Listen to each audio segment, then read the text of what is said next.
Bien, entonces estamos ya en condición de comenzar. Disculpen la, la demora, hubo un problema con el equipo quedó desactualizado por un periodo sin actividades acá en la facultad y ahora acaba de reconocer el micrófono y por lo tanto ahora sí podemos utilizarlo. En esta ocasión vamos a presentar la exposición del doctor Guillermo Guajardo Soto, investigador del Centro de Investigaciones Interdisciplinarias en Ciencias y Humanidades de la Universidad Nacional Autónoma de México, cuyo título es Circulación de Bienes, Reparaciones y Aprendizajes Técnicos en América Latina, comparando los casos de Chile y México aproximadamente entre 1850 y 1930. Antes de que el doctor Guajardo comience, yo solamente quiero darle los agradecimientos por haber querido presentar en nuestro mundo, que se honra con su visita. El doctor Guajardo tiene una dilatada trayectoria estudiando los temas de tecnología, de aprendizaje tecnológico, en ámbitos de infraestructura, de ferrocarril, especialmente, y comparando mucho entre México y Chile, gracias a que en su condición de académico de una prestigiosa universidad mexicana y de chileno, que estudió también acá, en este departamento, tiene la ocasión de estar viajando constantemente y de usar tanto los archivos mexicanos como los chilenos. De manera que es un lujo tenerlo acá y ver esa comparación que no es muy habitual. De manera entonces que dejo con usted al profesor Guillermo Guajardo. Él podrán encontrarlo también en la web con múltiples publicaciones. ¿M?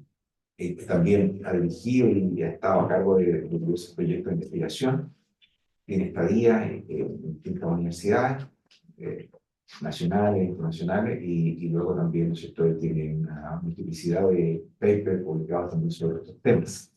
De manera entonces, para no interrumpir más, voy a pedirle que a Guillermo que intercambiemos puestos y él comenzará entonces mostrando su presentación, compartir acá, Guillermo, y tú la muestras y la lees y la muestras. Entonces, él va a disponer más o menos hasta las 5 y necesita un poquito más, no hay problema. Y luego ya vamos a hacer un break, en el que vamos a hacer una configuración de micrófonos para que él pueda usar la solapa, el micrófono solapa, y también los que están acá presentes. Y luego también los que están conectados por vía Zoom puedan hacernos llegar sus consultas, preguntas, sus observaciones. Así que, bienvenido, Guillermo. Un gran placer, un honor tenerte acá. Así que hacemos inmediatamente el cambio así, político también.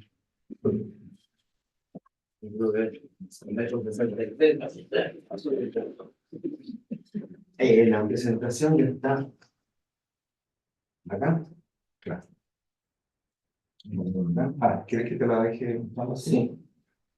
Vamos a hacerlo.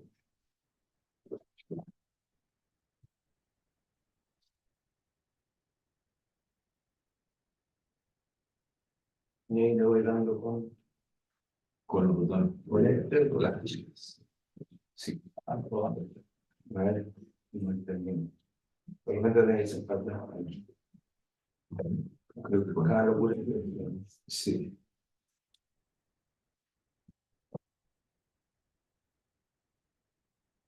No, si quieres.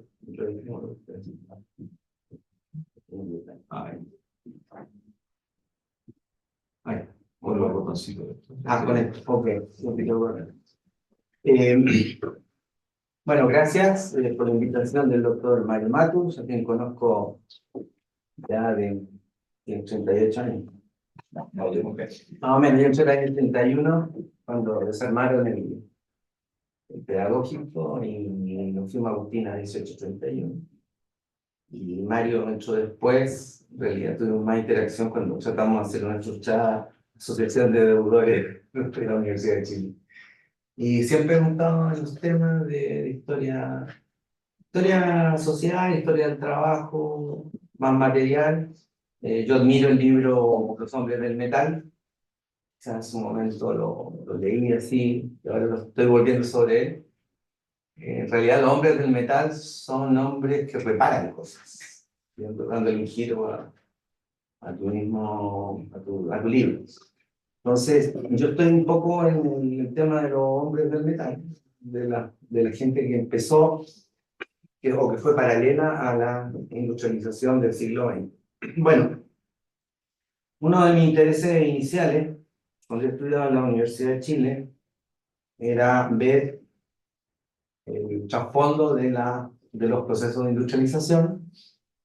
Eso posteriormente yo estudié la licenciatura en Historia aquí en la Universidad de Chile, posteriormente en los 90 estudié en México y soy doctor en estudio latinoamericano de la UNAM y entré hace 24 años ya como investigador a la UNAM.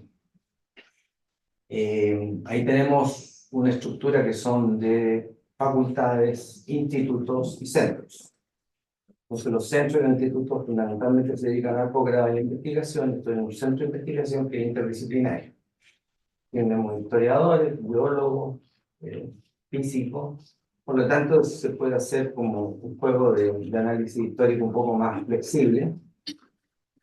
Y también pertenezco a varios posgrados dentro de la UNAM, al de Historia, Estudio Latinoamericano, también he estado en el posgrado de Economía y Antropología, así como también he colaborado en la relación internacional. Bueno, volviendo un poco al origen del tema, pero que ha ido madurando a lo largo de los años. Perdón. Sí.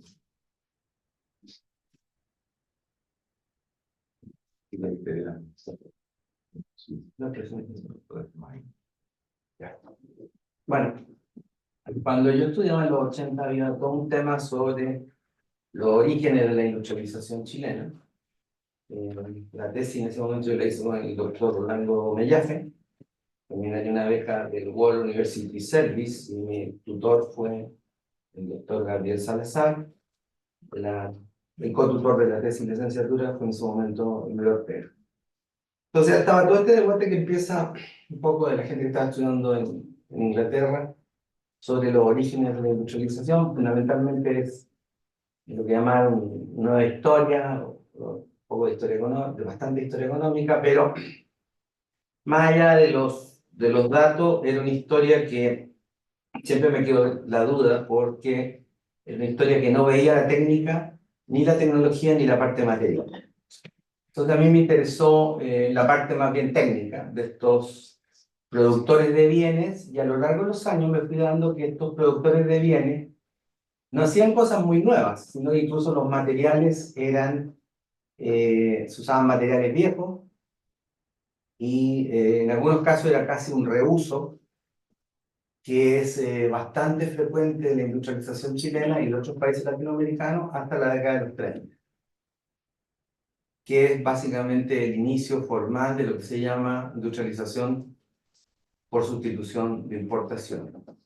Esto fundamentalmente abarca lo que sería el sector metalmecánico. Evidentemente, a lo mejor los primeros productores en serie de textiles, de pastas, de alimentos en serie, pueden que haya tenido la originalidad de elaborar sobre todo la harina y otros productos y sacar productos alimenticios. Pero en el caso del sector metalmecánico tiene un origen un poco más, yo diría, complejo. Bueno, ahora empiezo. ¿Puedo? No. Un poco más complejo y me di cuenta de que gran parte del sector metalmecánico, que mucho aparecía en la literatura de los trabajos sobre el origen de la industrialización como un sector importante, además un sector que dentro del estructuralismo latinoamericano, de la recomendación de la CEPAL, era un sector deseable, que debería haber un sector de bienes de capital. Algunos historiadores dijeron que bueno, que no hubo un núcleo endógeno porque aquí nunca se lograron hacer bienes metalúrgicos nuevos. Sin embargo, con los años en realidad me fui no alejando, pero no teniendo un diálogo muy claro con la historia económica, ahora disponemos de bases de datos bastante grandes de importación, sobre todo de maquinaria, de automóviles, pero me parece que todavía el tema sigue un poco con una simplificación de cómo eran los procesos de industrialización. Y esto sobre todo me lo aclaré bastante en los últimos 10, 15 años con proyectos que he hecho sobre México. He trabajado en temas de historia de los institutos de investigación industrial para México, sobre todo un proyecto bastante importante del año 2001 a 2004 sobre el Instituto Mexicano del Petróleo. México se convierte en un gran productor de petróleo después de la nacionalización en los 70-80. Ese proyecto empecé a ver todo el sector de proveedores del petróleo. También me tocó trabajar en temas sobre infraestructura. Fundamentalmente hice el proyecto Espejo que tenía para Chile, lo hice para el caso de México. Y en el último tiempo ya he empezado a estudiar los orígenes de la sustitución de importaciones en el caso mexicano, en el sector metalúrgico. Entonces, a partir de eso empecé a leer de nuevo lo que yo tenía para Chile. Yo publiqué un primer resultado de esto en 1998 en el trimestre económico, en que puse lo que yo había avanzado a lo largo de los 90 en hacer 2 bases de datos sobre lo que les voy a explicar más adelante. Y eso le di unos giros para entender lo que se llama acá en el caso chileno una figura que es industrial, bueno, fabril, que se llama la maestranza, que es un término muy particular que se usa muy fuerte en el caso chileno. Maestranza existe, nuestras maestranzas, pero en España es un término, me da la impresión, muy viejo, muy colonial, que viene de la artillería y que en el caso chileno se fue mezclando con los talleres de reparaciones ferroviarias y de las empresas mineras. Incluso hay una ambigüedad en los 20, en el siglo XX, de hablar de maestranzas como si eran producidas algunos bienes de metal mecánico y a la vez los reparaban. Y entonces ahí se me ocurrió anoche ponerle cómo darle un giro a tus datos. Es decir, uno tiene que también respetar sus datos. Es decir, uno dice, bueno, esto nos sirvió a lo mejor por una publicación de historia económica, pero empieza a mirar los datos y los empecé a descomponer, sobre todo ese sabático forzado que tuvimos de la pandemia. Empecé a algo que ya había empezado antes, que fue con un trabajo para una ponencia que me invitó en 2004 de Reto Bertoni y el socio de Reto Bertoni, Bertoni. Y que empecé a georreferenciar en ese momento los datos que tenía de reparaciones, de fabricación en talleres, y por eso me hice una lectura un poco regional. Y después empecé a descomponerlos en los procesos. Para lo que tengo datos, esto es un problema, para lo que tengo datos, y de ahí caí en cuenta de que gran parte de lo que le llaman industrialización, sobre todo para el sector mecánico chileno, es una especie de híbrido técnico que repara cosas que se importan y prolongan el ciclo de vida. Entonces, a partir de eso, estoy haciendo una lectura geográfica de datos que vienen de la historia económica, pero que no entran realmente en la historia industrial, y yo diría una lectura logística de los puntos de reparaciones y de aprendizajes técnicos en América Latina. Bueno, esto era como el antecedente para empezar, ahora no avancemos. Para acá, para allá. Lo más.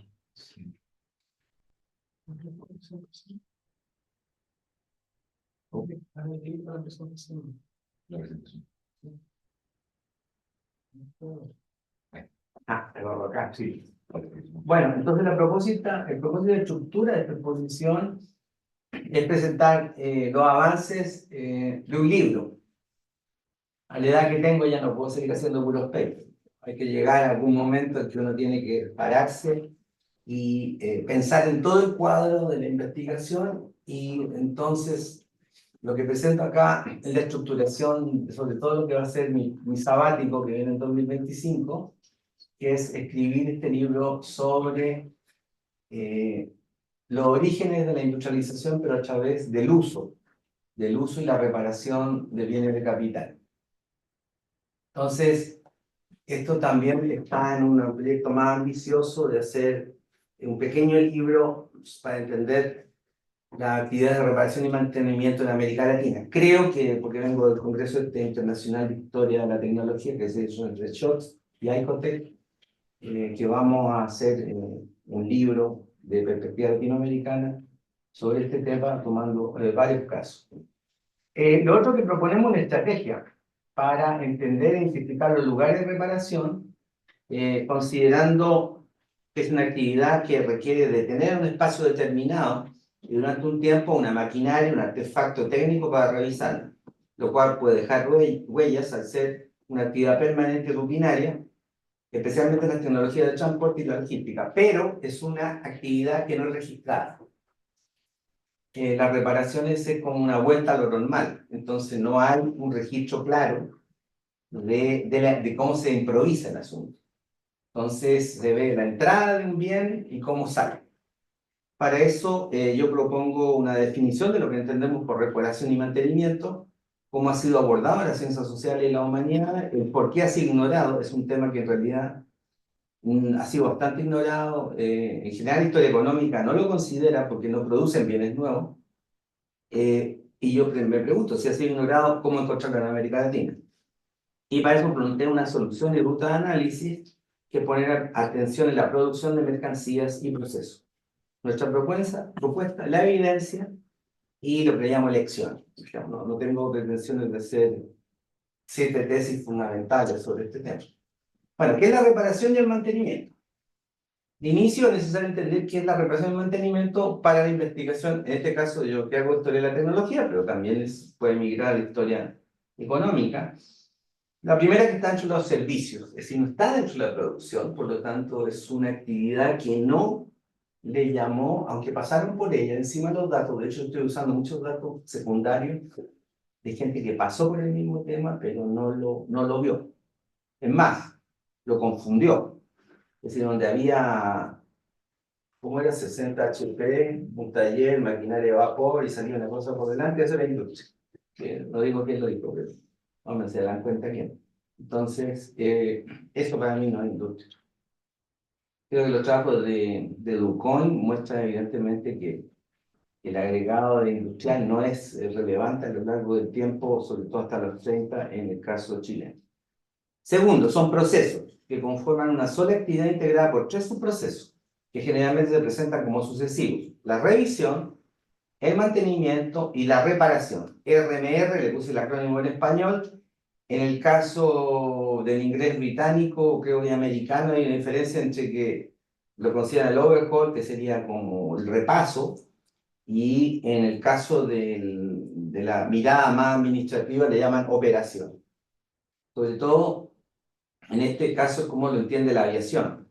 Bueno, un caso importante, Air France, conjunto con KLM, tienen un complejo industrial aparte de la línea aérea que solamente repara, que eso lo hacen a nivel global. Quizá pues un uso más bien de revisión. Bueno, es un proceso que en general es invisible, aunque necesario y permanente, porque vivimos en un mundo que requiere de reparaciones y revisiones constantes. El mundo que vivimos ahora es un mundo bastante artificial, que requiere una serie de correcciones. Quizá la experiencia de ahora fue esa, es decir, es muy frecuente de tener que revisar, reiniciar y volver a ensamblar, en este caso, todo el asunto digital. En la vida cotidiana, ya lo puse, los aparatos de instalación son vitales para garantizar la seguridad del vuelo de un avión, la puntualidad en la entrega a domicilio, o en este caso la exposición en una presentación en el departamento de historia. Sí, hay que revisar todo ese asunto. Bueno, aquí le puse una frase de Lufthansa, que también tiene una división que se llama sencillamente Lufthansa Technik Los aviones tienen que ser seguros y estar listos para despegar a tiempo. De esto se trata básicamente el mantenimiento de la línea, en ese caso la línea de la línea aérea. En la cadena de suministro de la industria, prácticamente los procesos continuos requieren producir y mantener a la vez. Entonces hay todo un problema con las piezas que se necesitan para reparar una cadena de producción y a la vez cómo no detenerla. Bueno, esto es también DHL plantea ese tema. Bueno, y en crisis, en el caso de la pandemia, la reparación, el soporte de aparatos de soporte vital fue clave para mantener a la gente viva. Así de simple fue el tema. De hecho, se incrementó mucho la revisión de una serie de procesos médicos porque requerían una asistencia permanente, suministro de energía, suministro de oxígeno. Y también para mantener un estado de destrucción. Es decir, la guerra entre Rusia y Ucrania básicamente no es una carrera armamentista, es una carrera de mantenimiento. Es recoger los materiales del campo de batalla, es usar los stocks de armas que quedaron de la Guerra Fría y lanzarla a la batalla. En realidad, hasta ahora se calcula que casi el 90% de las armas que están usando son armas de la Guerra Fría. No son armas nuevas. Quizá la única arma nueva son los drones y la capacidad de digitalizar cosas viejas. Bueno, hay testimonios, no los quise meter, de que se están usando ametralladoras y otras armas que quedaron del stock de la Segunda Guerra. Sí, hay ametralladoras muy buenas, dijeron que lo usan los ucranianos y los rusos, que para un arma de trinchera que es del año 26, que es la copia de una ametralladora británica. Y los países de la OTAN no pueden producir tanques de manera masiva, ni armas, sobre todo blindados y aviones, y lo que están haciendo es extender la vida útil de sistemas de armas complejos y difíciles de volver a fabricar. Bueno, el B-52, Estados Unidos lo va a prolongar hasta el año 52, es decir, va a durar un vuelo como arma estratégica 100 años. ¿Sí?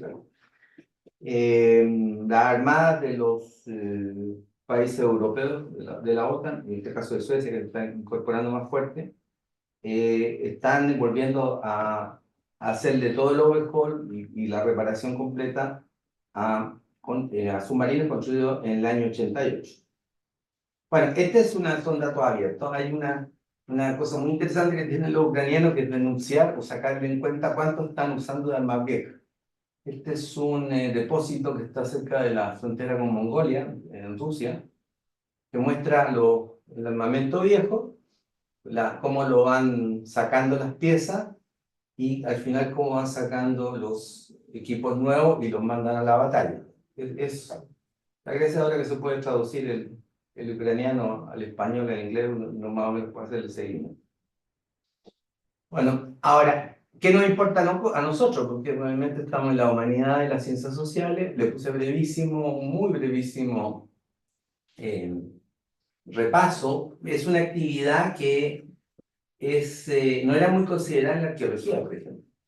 Pero en los 40-50 empezaron a darse cuenta algunos arqueólogos, sobre todo este francés André Leroy-Burham, que había en los sitios líticos, no solo que se producían artefactos líticos, sino que había otros talleres que iban como arreglándola o le iban mejorando el filo a las piedras hasta que llegar a lo que se llama actualmente una vigilancia eterna de lo artificial, como indica David Edgerton en su libro El shock de lo viejo.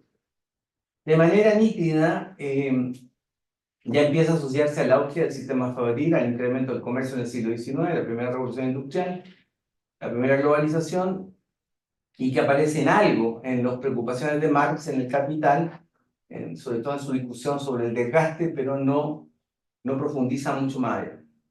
Ahora, de manera general, los autores destacan, entre otros aspectos, la manifestación de la fragilidad de la vida cotidiana, con errores y correcciones permanentes, la invisibilidad del trabajo y reparación al ser considerada una actividad baja, frente a la actividad de innovación, la contraposición entre el uso y la producción, y llevarse a cabo en todos los lugares que usan tecnología. Cualquier lugar que usa tecnología, sea lo que le llaman sur global, o norte global tiene que llevar a cabo el mantenimiento. No, es democrático en ese sentido y difundido, es muy global. Ahora, hasta la década del 40, en la industria, era considerado un mal necesario. De hecho, la frase de ahí la saqué, de estos manuales de mantenimiento, y según la literatura especializada, se lo consideraba que era un mal necesario para producir, pero fue durante la Segunda Guerra en que se produjo el fenómeno de mantener y también del mantenimiento y la logística. La Segunda Guerra Mundial no se gana tan solo por la bomba atómica, sino que se gana fundamentalmente, y lo reconocen después, sobre todo los aliados, que fue una guerra logística. Eso es lo que le permitió sobre todo derrotar tanto a Alemania como a Japón. Ahora, esas habilidades de mantenimiento y logística en gran escala pasan a la empresa. Hay un traslado a las habilidades empresariales de lo que se desarrolló en la Segunda Guerra Mundial. No forma parte del producto final, pero es central para el funcionamiento de una empresa. Ahora, en la literatura más bien de historia de la tecnología y historia de la sociología, estos son dos artículos fundamentales. El de Chaplin, que se llama El técnico invisible, y empieza a revisar todas las grandes invenciones del siglo XVI, XVII, entre ellos la bomba de Robert Boyle, pero que detecta que no hay nadie, no se sabe quién la reparó y incluso quién la hizo, y los instrumentos que se asociaron a la bomba. El trabajo de Christopher Henke me parece que es fundamental porque tiene una serie de sugestiones metodológicas con su sociología de la reparación, que él estudia todos los talleres de mantenimiento que había hecho en un laboratorio en Berkeley. Y lo que ve que hay un problema de representación de las calificaciones de los trabajadores que mantienen sobre todo los laboratorios de ciencias duras permanentemente, que otro tema importante es que no trabajan por órdenes, al fin del día no anotan nada sobre las deducciones y experiencias, sino que representan el ajuste de un aparato como oficialmente normal para la organización. Este es un punto importante para nosotros como historiadores. Dificultaba representar el trabajo de reparación, borrando la evidencia del conocimiento trabajado y la técnica de improvisación. Algo se puede encontrar en relatos obreros, en algún periódico obreros. Yo me sorprendió en México y Chile que, sobre todo hacia el año 4, el año 6, hay muchos relatos de obreros metalúrgico, metalmecánico, hablando de cómo trabajaban. Y en algunas cosas bien, poco cómo ellos improvisaban con las máquinas, sobre todo la máquina de vapor, presenta un tremendo problema en países con gran analfabetismo. Y un aspecto que quiero destacar es que trabajan atrás de las instalaciones formales, como el campus en Berkeley, los talleres que están al fondo de un aeropuerto y así como la estación ferroviaria. Ahora, si hay entrada a una llamada de atención al tema, sí se encuentra. De la filosofía de la técnica, Simondon, de 58, llama la atención que la actividad técnica no implica solo la utilización de la máquina, sino una atención al funcionamiento técnico, el mantenimiento, el arreglo, la mejora de la máquina, que justamente prolonga la actividad de invención y de construcción. Es decir, estaba hablando de lo que modernamente se puede llamar prolongar el ciclo de vida. Bueno, es muy brevísimo, como si tengo que saltar más al tiempo presente. El trabajo de Bruno Latour, La ciencia en acción, llama la atención. En el 87 este libro es fundamental para entender todo lo que es los estudios de ciencia y tecnología, estudios sociales de ciencia y tecnología, cuando dice que nuestra vida cotidiana está compuesta de hechos y máquinas que no se pueden ignorar y que quedan en manos de gente que se encarga de su mantenimiento. Pero quien llamó más la atención para la historia fue David Edgerton, en ese momento profesor en el Imperial College, ahora está en el King's College, con su libro El shock de lo viejo, tecnología e historia global desde 1900, que se publica en 2007, en que ahí él hace una llamada clara de que está completamente ignorado la historia del uso y del mantenimiento de las tecnologías, frente a la mayor preocupación que hay por las innovaciones que están en lugares concentrados. Entonces, no, esto está difundido. También Edgerton lo que destaca algunos datos actuales es que, por ejemplo, en los Estados Unidos, el 60% de los ingenieros se dedica a operar con cosas que ya están construidas. Es decir, el empleo en Estados Unidos y Canadá es de gente que se dedica a prolongar el uso de los bienes de capital. Pero como señaló, el mantenimiento ha sido un mundo ignorado. En los registros históricos no hay registro de mantenimiento, ese es otro problema. Aunque la viabilidad de las tecnologías contemporáneas depende de la observación y de la revisión cotidiana, y que constituye una más extensa y moderna forma de calificación y de expertise técnico. Creo que él detecta que desde los 60, solamente en la estadística económica canadiense, hay registro del costo del mantenimiento de ciertos equipos y máquinas. Este es un trabajo interesante porque se mete en 2021 sobre el ciclo de vida útil. Son varios trabajos que están en este trabajo de Krebs, que se llama La persistencia de la tecnología, historia de reparaciones, reuso y desecho o disposición. También ahí plantea que hay un tema de tomar decisiones. ¿Cuándo merece desecharse un material o cuándo se debe reparar? Bueno, en el trabajo de Krebs se plantea que hay máquinas y una serie de artefactos que pueden durar 100 años de manera material, pero que no, porque pierden la novedad, se pueden perder. Bueno, el caso más claro, digo, en la guerra es distinto, pero el B-52 siempre se lo ha tratado de reemplazar por otro y no se puede. Este libro es muy reciente, es de un grupo de historiadores franceses que se llama La reparación en la historia.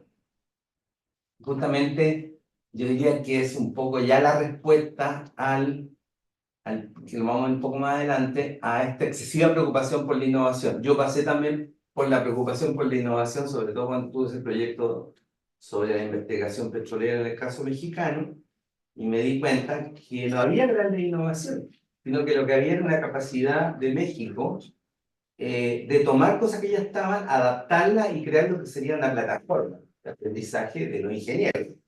Y bueno, y eso convirtió a México en el lapso de 65, se crea el Instituto Mexicano del Petróleo. Para el 75, 10 años después, México se empieza a convertir en un productor global bastante importante. Ya los yacimientos se han ido haciendo más complejos en los últimos años, pero se hace muy rápido.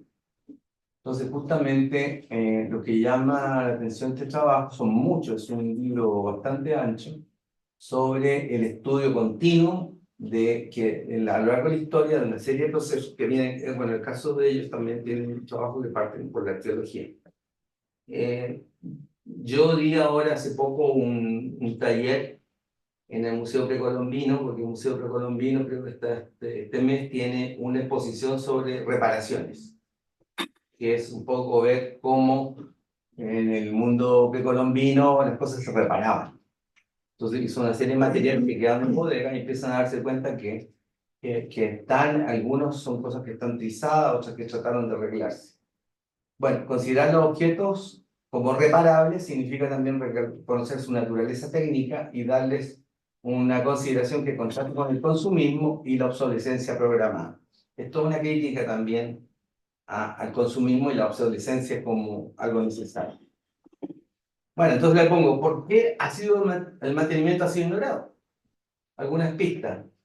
Volviendo al viejo pedagógico, siempre hay que volver un poquito a Aristóteles, estudiar lo que se desprecia. Que eso está en su libro sobre la parte de los animales.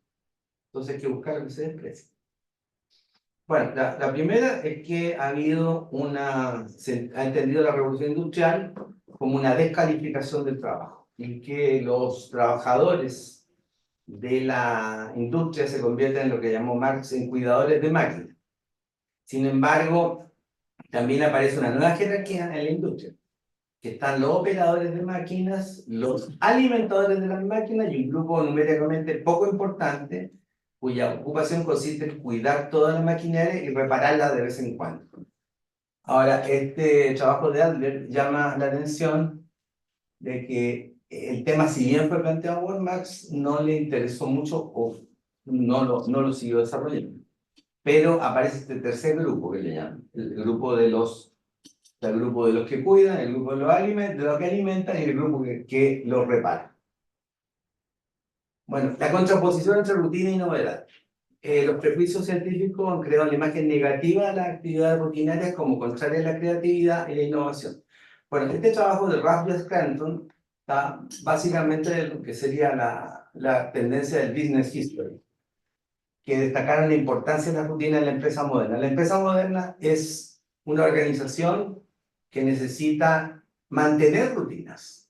Es decir, la forma en que opera una empresa moderna es repetir, aunque suena un poco redundante, repetir rutinas determinadas a lo largo de lo que más dure el proceso económico.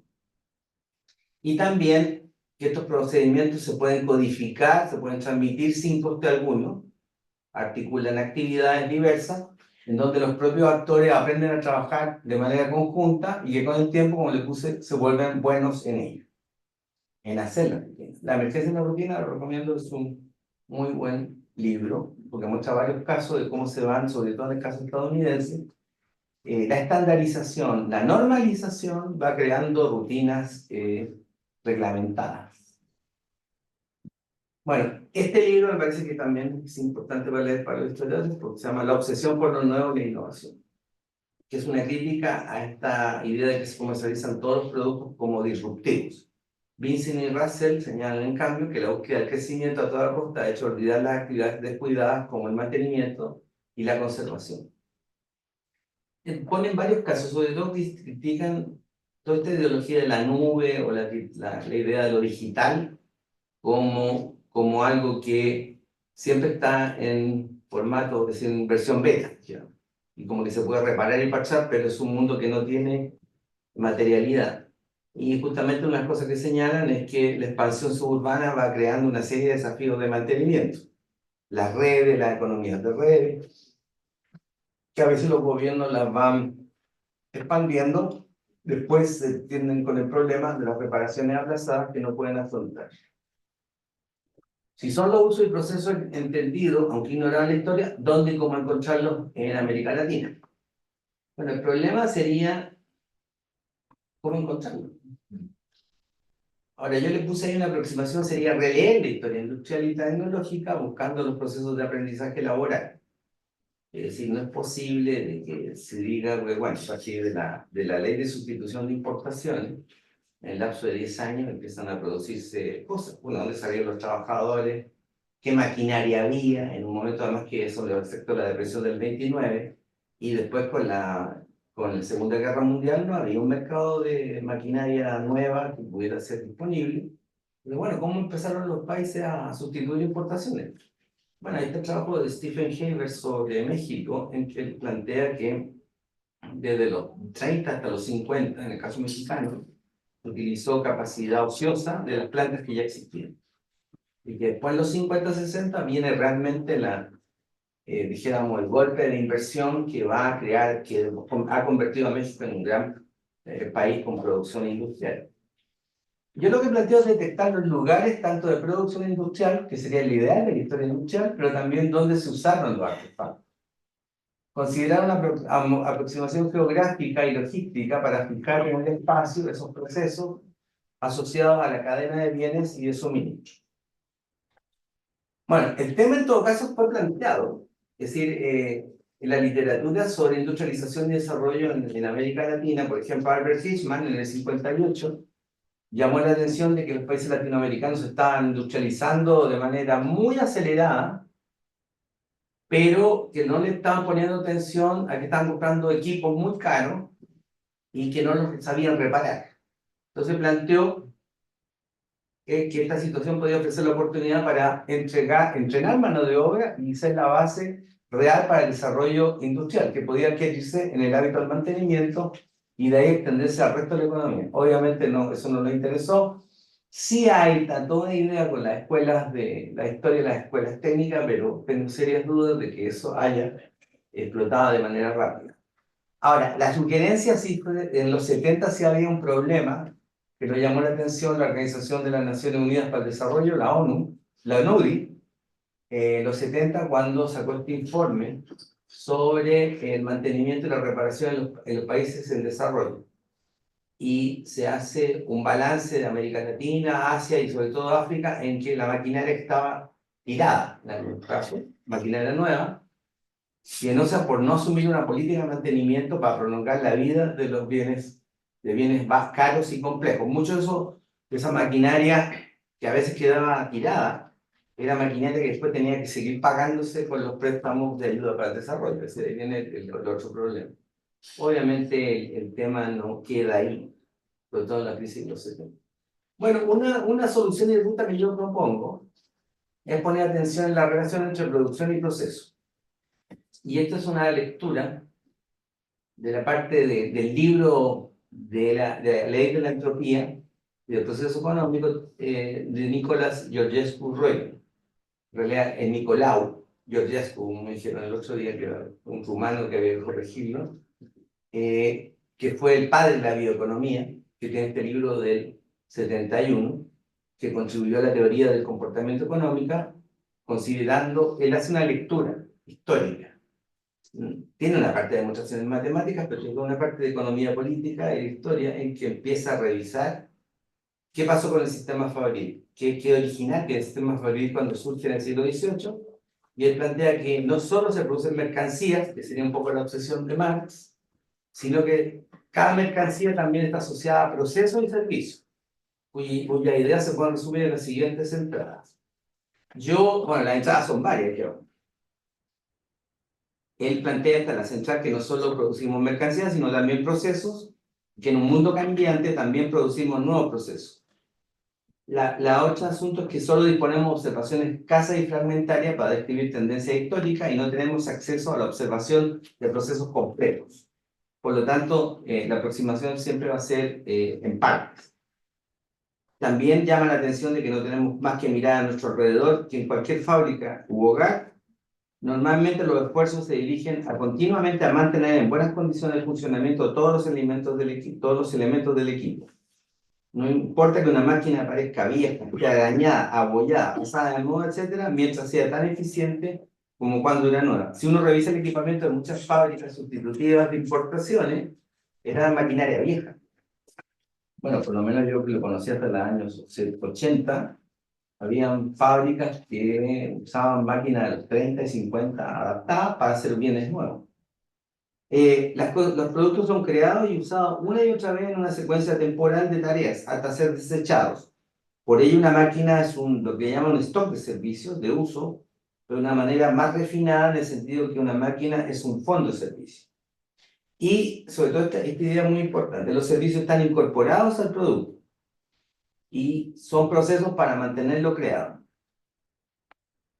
Bueno, nuestra propuesta, que puse, abrir la caja negra de los servicios contenidos en los artefactos.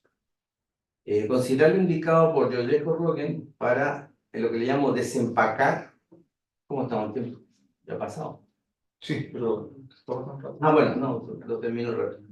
Bueno, la cosa es sacar, entender no el artefacto como cerrado, sino que los servicios que pueden estar en él.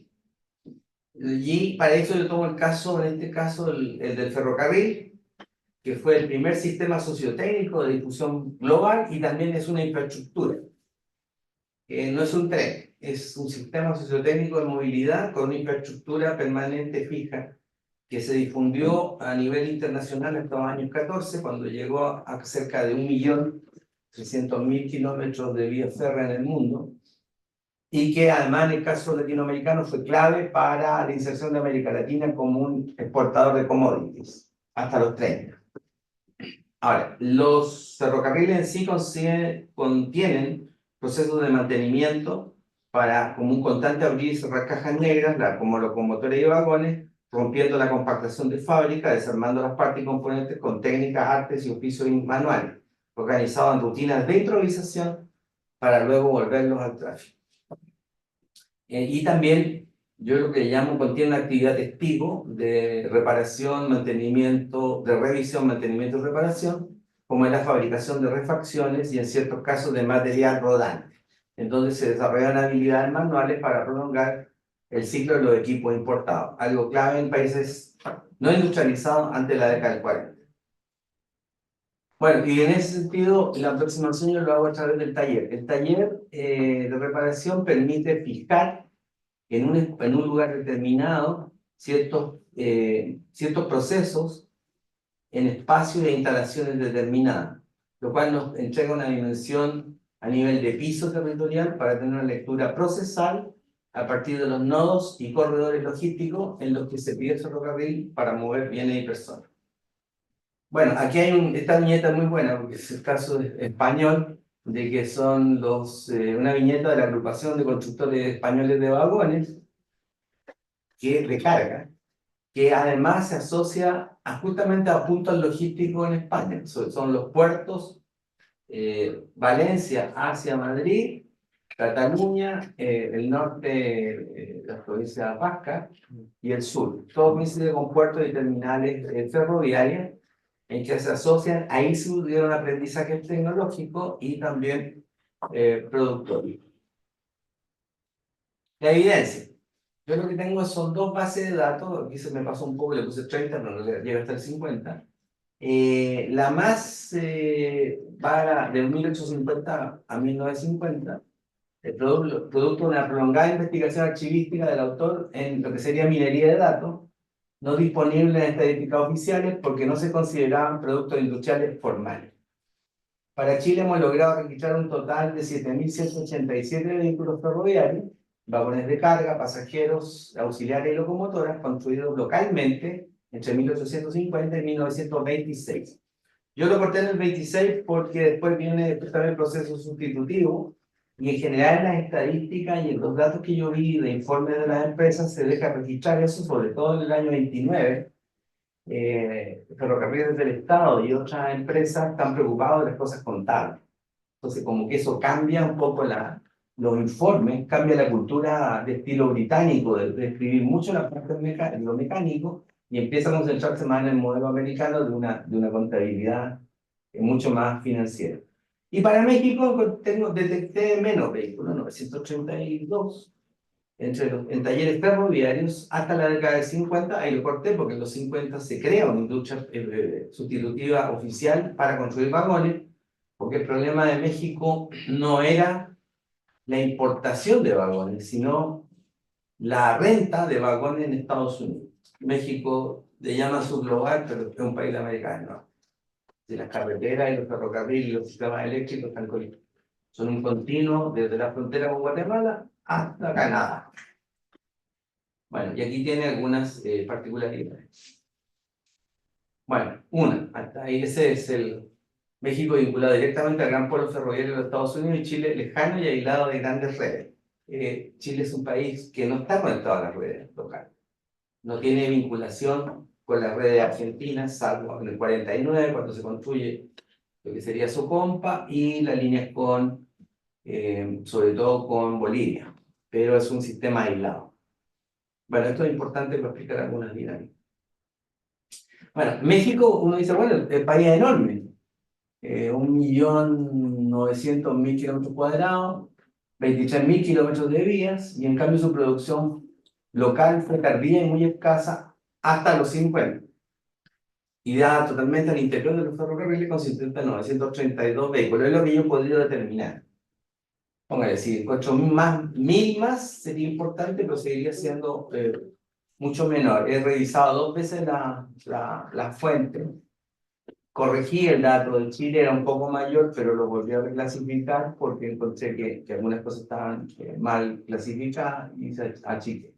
Sin embargo, aquí hay un tema de importancia. La colindancia, el mayor polo industrial y ferroviario del planeta, presenta una vertiente fascinante dada por la capacidad de México para reutilización de equipos de segunda mano. Un tema que estoy estudiando, sí son las innovaciones, sí son los usos, pero al estudiar el petróleo me di cuenta que México desde los 30 es un gran campo en las zonas petroleras de chatarra. Y eso se produce todo un mercado de chatarra que se acelera durante la Segunda Guerra Mundial por el esfuerzo de guerra de los Estados Unidos. Bueno, aquí georreferencié la producción, está concentrada en algunos tramos o zonas de tráfico, como el Istmo de Tehuantepec, que une el ferrocarril entre el Golfo de México y el Pacífico, en las grandes terminales que están en el centro, lo que es el Distrito Federal, Puebla, y más hacia el norte, no más que el norte, hacia Aguascalientes. Hacia el norte le quedó una nota mucho reuso, renta de vagones, y eso parece que se incentiva la primera oleada de industrialización mexicana, además los daños de la revolución, que son un capítulo aparte para explicar los daños de México hasta la década del 40.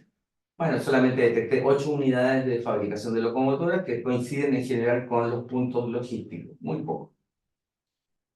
La otra, escalas muy grandes, talleres muy grandes. Este era un complejo de talleres que se levantó y ahí se hizo lo que se llama la zona de Tlatelolco, que es conocida por la matanza de Tlatelolco. Todo eso eran talleres ferroviarios y patios ferroviarios, en los cuales se construyó después eso, el complejo de habitacional, los 60. Se crea una constructora oficial a partir del 52, es una planta enorme, bajo el diseño de las fabricantes de vagones de carga de los Estados Unidos. Como dice, de un asunto lo resuelven rápido. Esto, de hecho, ahora producen vagones para el resto de América del Norte, un gran productor de vagones. Creo que de guía para el obrero del 63, gran parte de los obreros de esta planta, que estaban ubicados en Hidalgo, cerca de la capital, eran analfabetos. Por lo tanto, había que alfabetizarlos y a la vez enseñarles a cómo hacer las piezas. Bueno, todo un proceso que tiene que ver justamente con el aprendizaje laboral y técnico. A partir de esta vez ya de la reparación pasan a la fabricación. El tipo de vagón está normalizado con Estados Unidos, es decir, prácticamente pueden ir de Guatemala hasta Canadá. El porcentaje de aprendizaje parten de importación en la década del 50, parten con 27% nacional y ya a fines de los 50 van el 44%. Bueno, pero el caso que más nos puede interesar es el caso de Chile, que se inicia en los talleres en los puertos y tiene mayor producción. Como ya dije, es una producción grande, que parte en las líneas ferroviarias, pero después de los 80 empieza a producir, a emerger un sector de gente que reparaba, sobre todo en Valparaíso, y que después empieza a producir algo de acuerdo a pedidos que le hace sobre todo Ferrocarriles del Estado desde 1888. Es decir, producen y a la vez cuando tienen periodos de que no producen empiezan a dar funciones de talleres de mantenimiento. Pero debo destacar que no es una producción que pudiera desplazar la importación. En ciertos periodos logran, antes del 14, de repente, Ferrocarril del Estado le compra el 30% a los productores locales de vagones, sobre todo de carga, pero no logra nunca desplazar completamente a la sustitución, a la importación. Pero yo señalo que sí fue ayudar al aprendizaje industrial del sector metal mecánico chileno a partir de la década del 40. Para eso yo establezco una fase que aquí no les tengo, sino que estoy desarrollando por un artículo y que lo voy a más bien descomponer mucho más en el libro. Bueno, yo los lugares de producción que he referenciado van desde Mejillones hasta Castro, con uno. Y básicamente se concentran en Valdivia, en Valparaíso, en Viña del Mar y en Santiago. De Parón hasta Caleta Barca era prácticamente un gran centro productor en la década de los 20, después se va a pasar a Santiago y después empieza como a distribuirse a lo largo del centro, siguiendo la línea férrea, hasta llegar a los talleres de Vedens, que después van a ser lo que se llama Industrias Metal Mecánicas Reunidas con Corfo en los 40, que va a ser un gran proveedor junto con Socometal, esta familia de los Elements, de vagones de carga en el caso chileno. Entonces se crea una industria local a partir de estos reparadores. Ahora, yo lo que sí que noto que predominan los puertos y desde 1910 la capital Santiago y se va hacia el sur, a Valdivia, hasta que desplazan a Valparaíso en la década del 20. Yo diría que es otra explicación previa de la desindustrialización de Valparaíso, que es cuando el interior, Santiago empieza a chupar una serie de actividades. Caldera, este es un caso interesante. Caldera no es nada, es chiquitito. En la década de 1870, técnicos, bueno, los ingenieros que eran norteamericanos, los vagones viejos de la década de 1850 los reparaban y los vendían de reuso en el Perú, que se los vendían a otras empresas que tenían contacto de ingenieros norteamericanos que compraban los vagones, sobre todo para uso minero. Entonces, tengo ahí los datos incluso del tipo de vagón. Bueno, aquí todo es la huella espacial. Estos son los talleres de Mejillones. Eran grandes talleres, producían poco. Los ferrocarriles salitreros no producían mucho, porque tenían un stock de material y un equipo muy simple que eran carros cajón.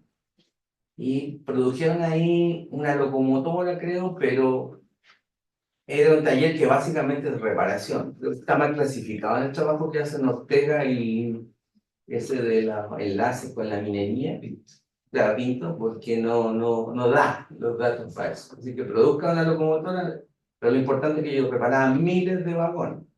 Pero la huella que queda es eso, uno lo puede ver de Google, que ahí está la huella de lo que fue el taller. Bueno, Google es fundamental. Utilizando el método ucraniano de detectar dónde están los talleres de los rusos, se puede usar lo mismo para el caso de Chile. Los lugares de producción de 155 locomotoras. En realidad, Chile, hasta lo que yo tengo hasta el año 17, que produjo 166 locomotoras.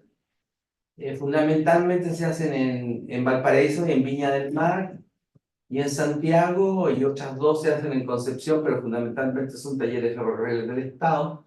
Los otros sí lo hacen algunas empresas por fábrica. 124 fueron construidas por fábricas privadas y 42 por talleres ferroviarios. Esto es lo que yo marco ahí, que le llamo la Costa de Hierro de Valparaíso. Es parte del Muelle Barón, sigue por Portales, que eso ya está destruido, ya se acabó, y el último resto fue el Caleta Barca. Ahora, lo que mató esto, una de las razones de industrialización, de desindustrialización, es bien interesante, que empecé a verlo con la historia urbana, que es la construcción del camino costero, que implicó cortarle los desvíos a todas las fábricas que había ahí. Entonces, para construir sobre todo a Viña, es cuando lo matan. Es una decisión, claro, pues, es que ahí es donde tiene que ensamblar, porque está diciendo los historias urbanos, dicen que fue lo mejor que ocurrió, resulta que lo que hace es matar el acceso al ferrocarril a muchas fábricas. Eso ya se acaba en los 20.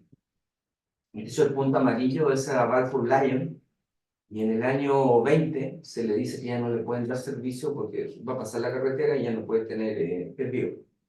Y se tiene que ir. Bueno, otra cosa importante, en general el mantenimiento es feo porque es humo, hierro.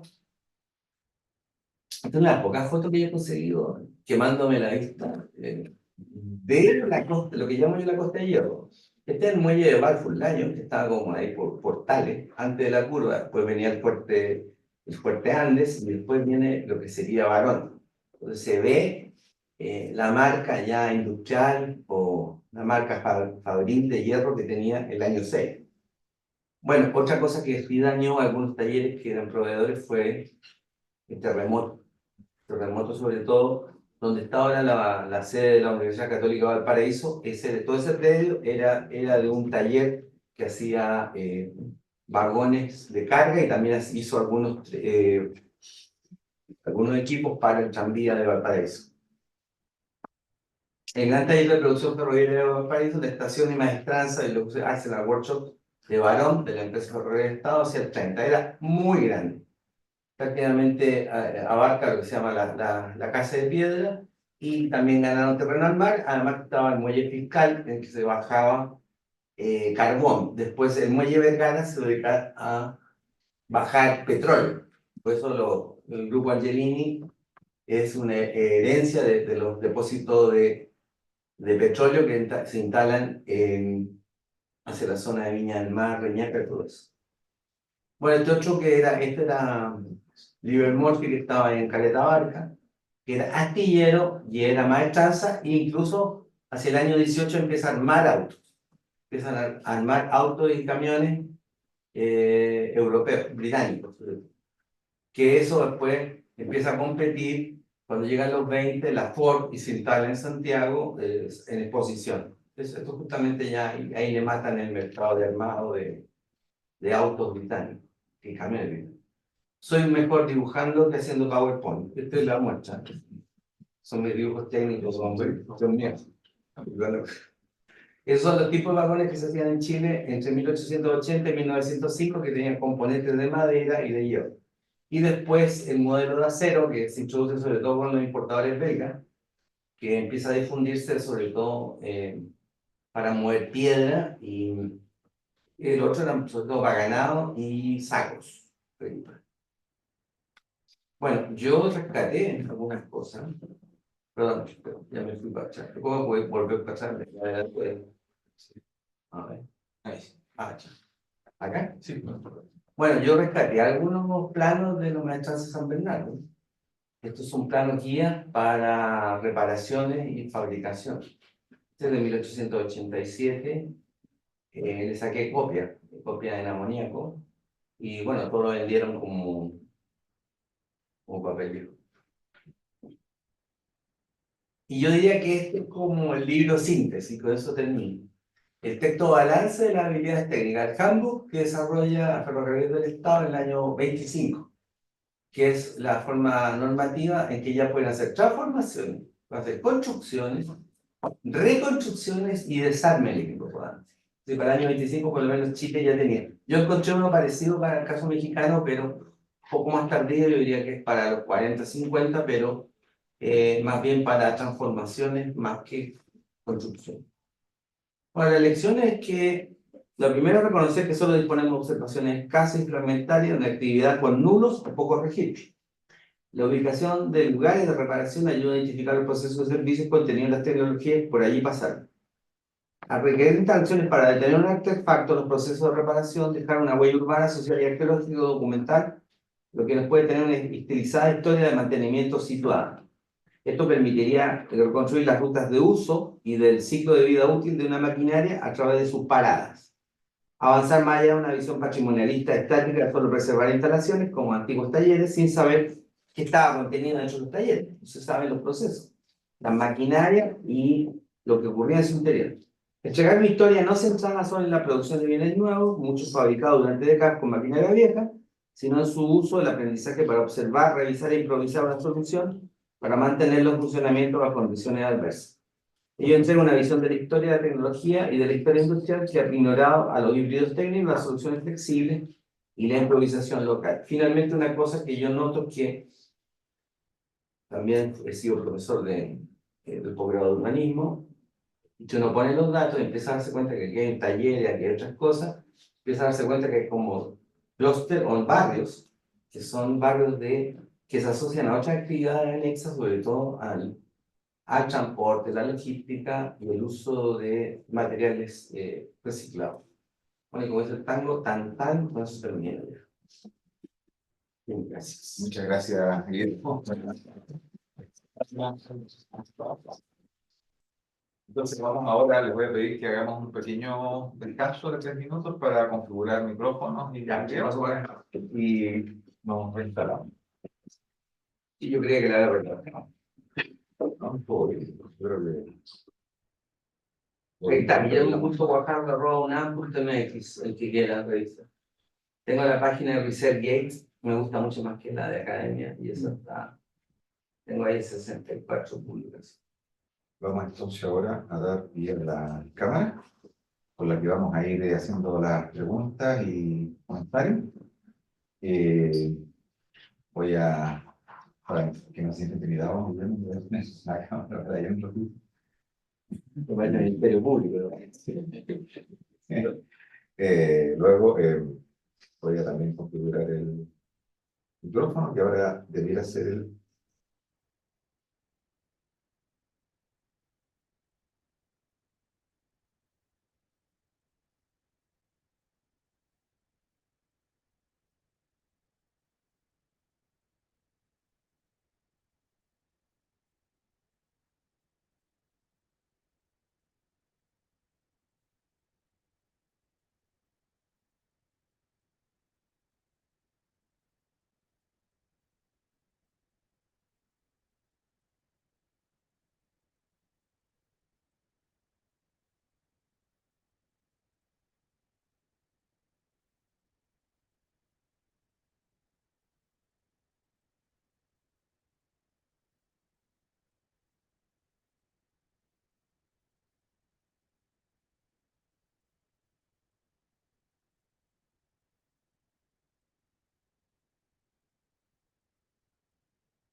Es verde. Sí, es verde.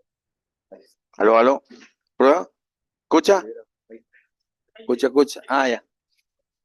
Perfecto. Sí, no, yo ya no me digas de óxido. Bueno, me dedico al óxido. Bueno, y a ver si podemos ver aquí.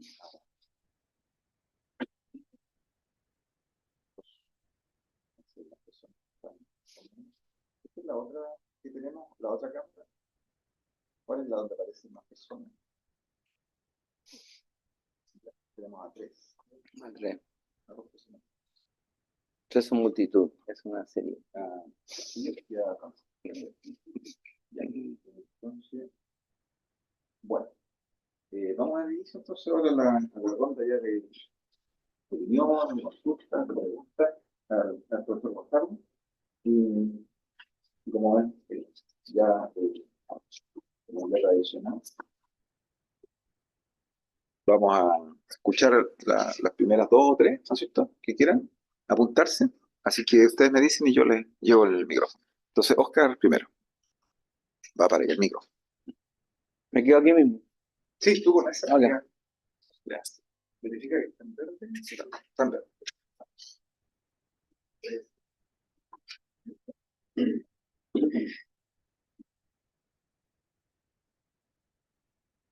Bueno, ¿comienzo? Ya, profesor, es un placer, muy agradecido por la presentación, muy interesante y por lo mismo me hace generar nuevas preguntas, ¿eh? Eh, Estoy pensando justamente desde la perspectiva urbana, la ciudad como una mercancía, una ciudad que se construye y se remodela constantemente y justamente le quería consultar si él ha pesquisado lo que es el sector constructor, principalmente lo que es la industria enfocada en los materiales de construcción. ¿Mm?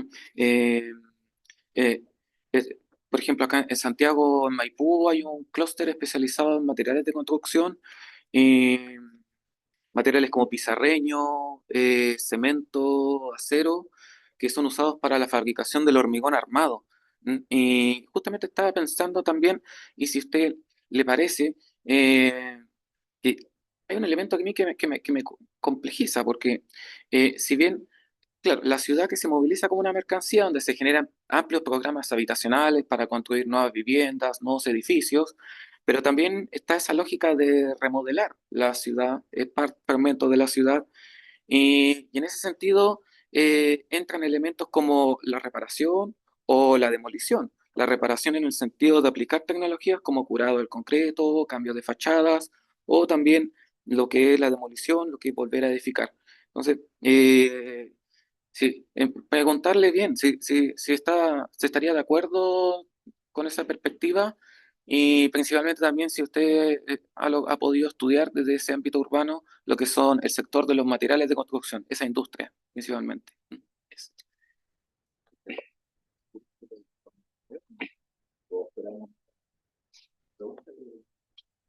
No, pues si quieres voy contestando una vez.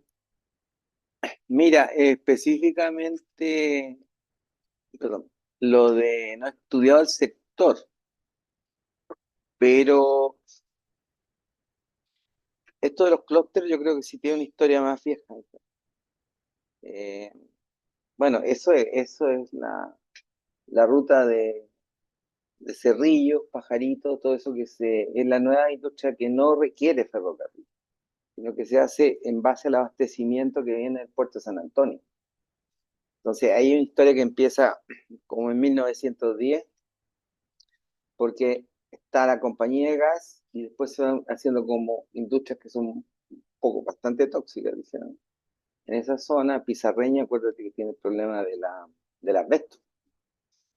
Entonces se asocian como a zonas de sacrificio, porque era como la primera zona de sacrificio, que era el San Juan de la Aguada y como te digo, la fábrica de gas.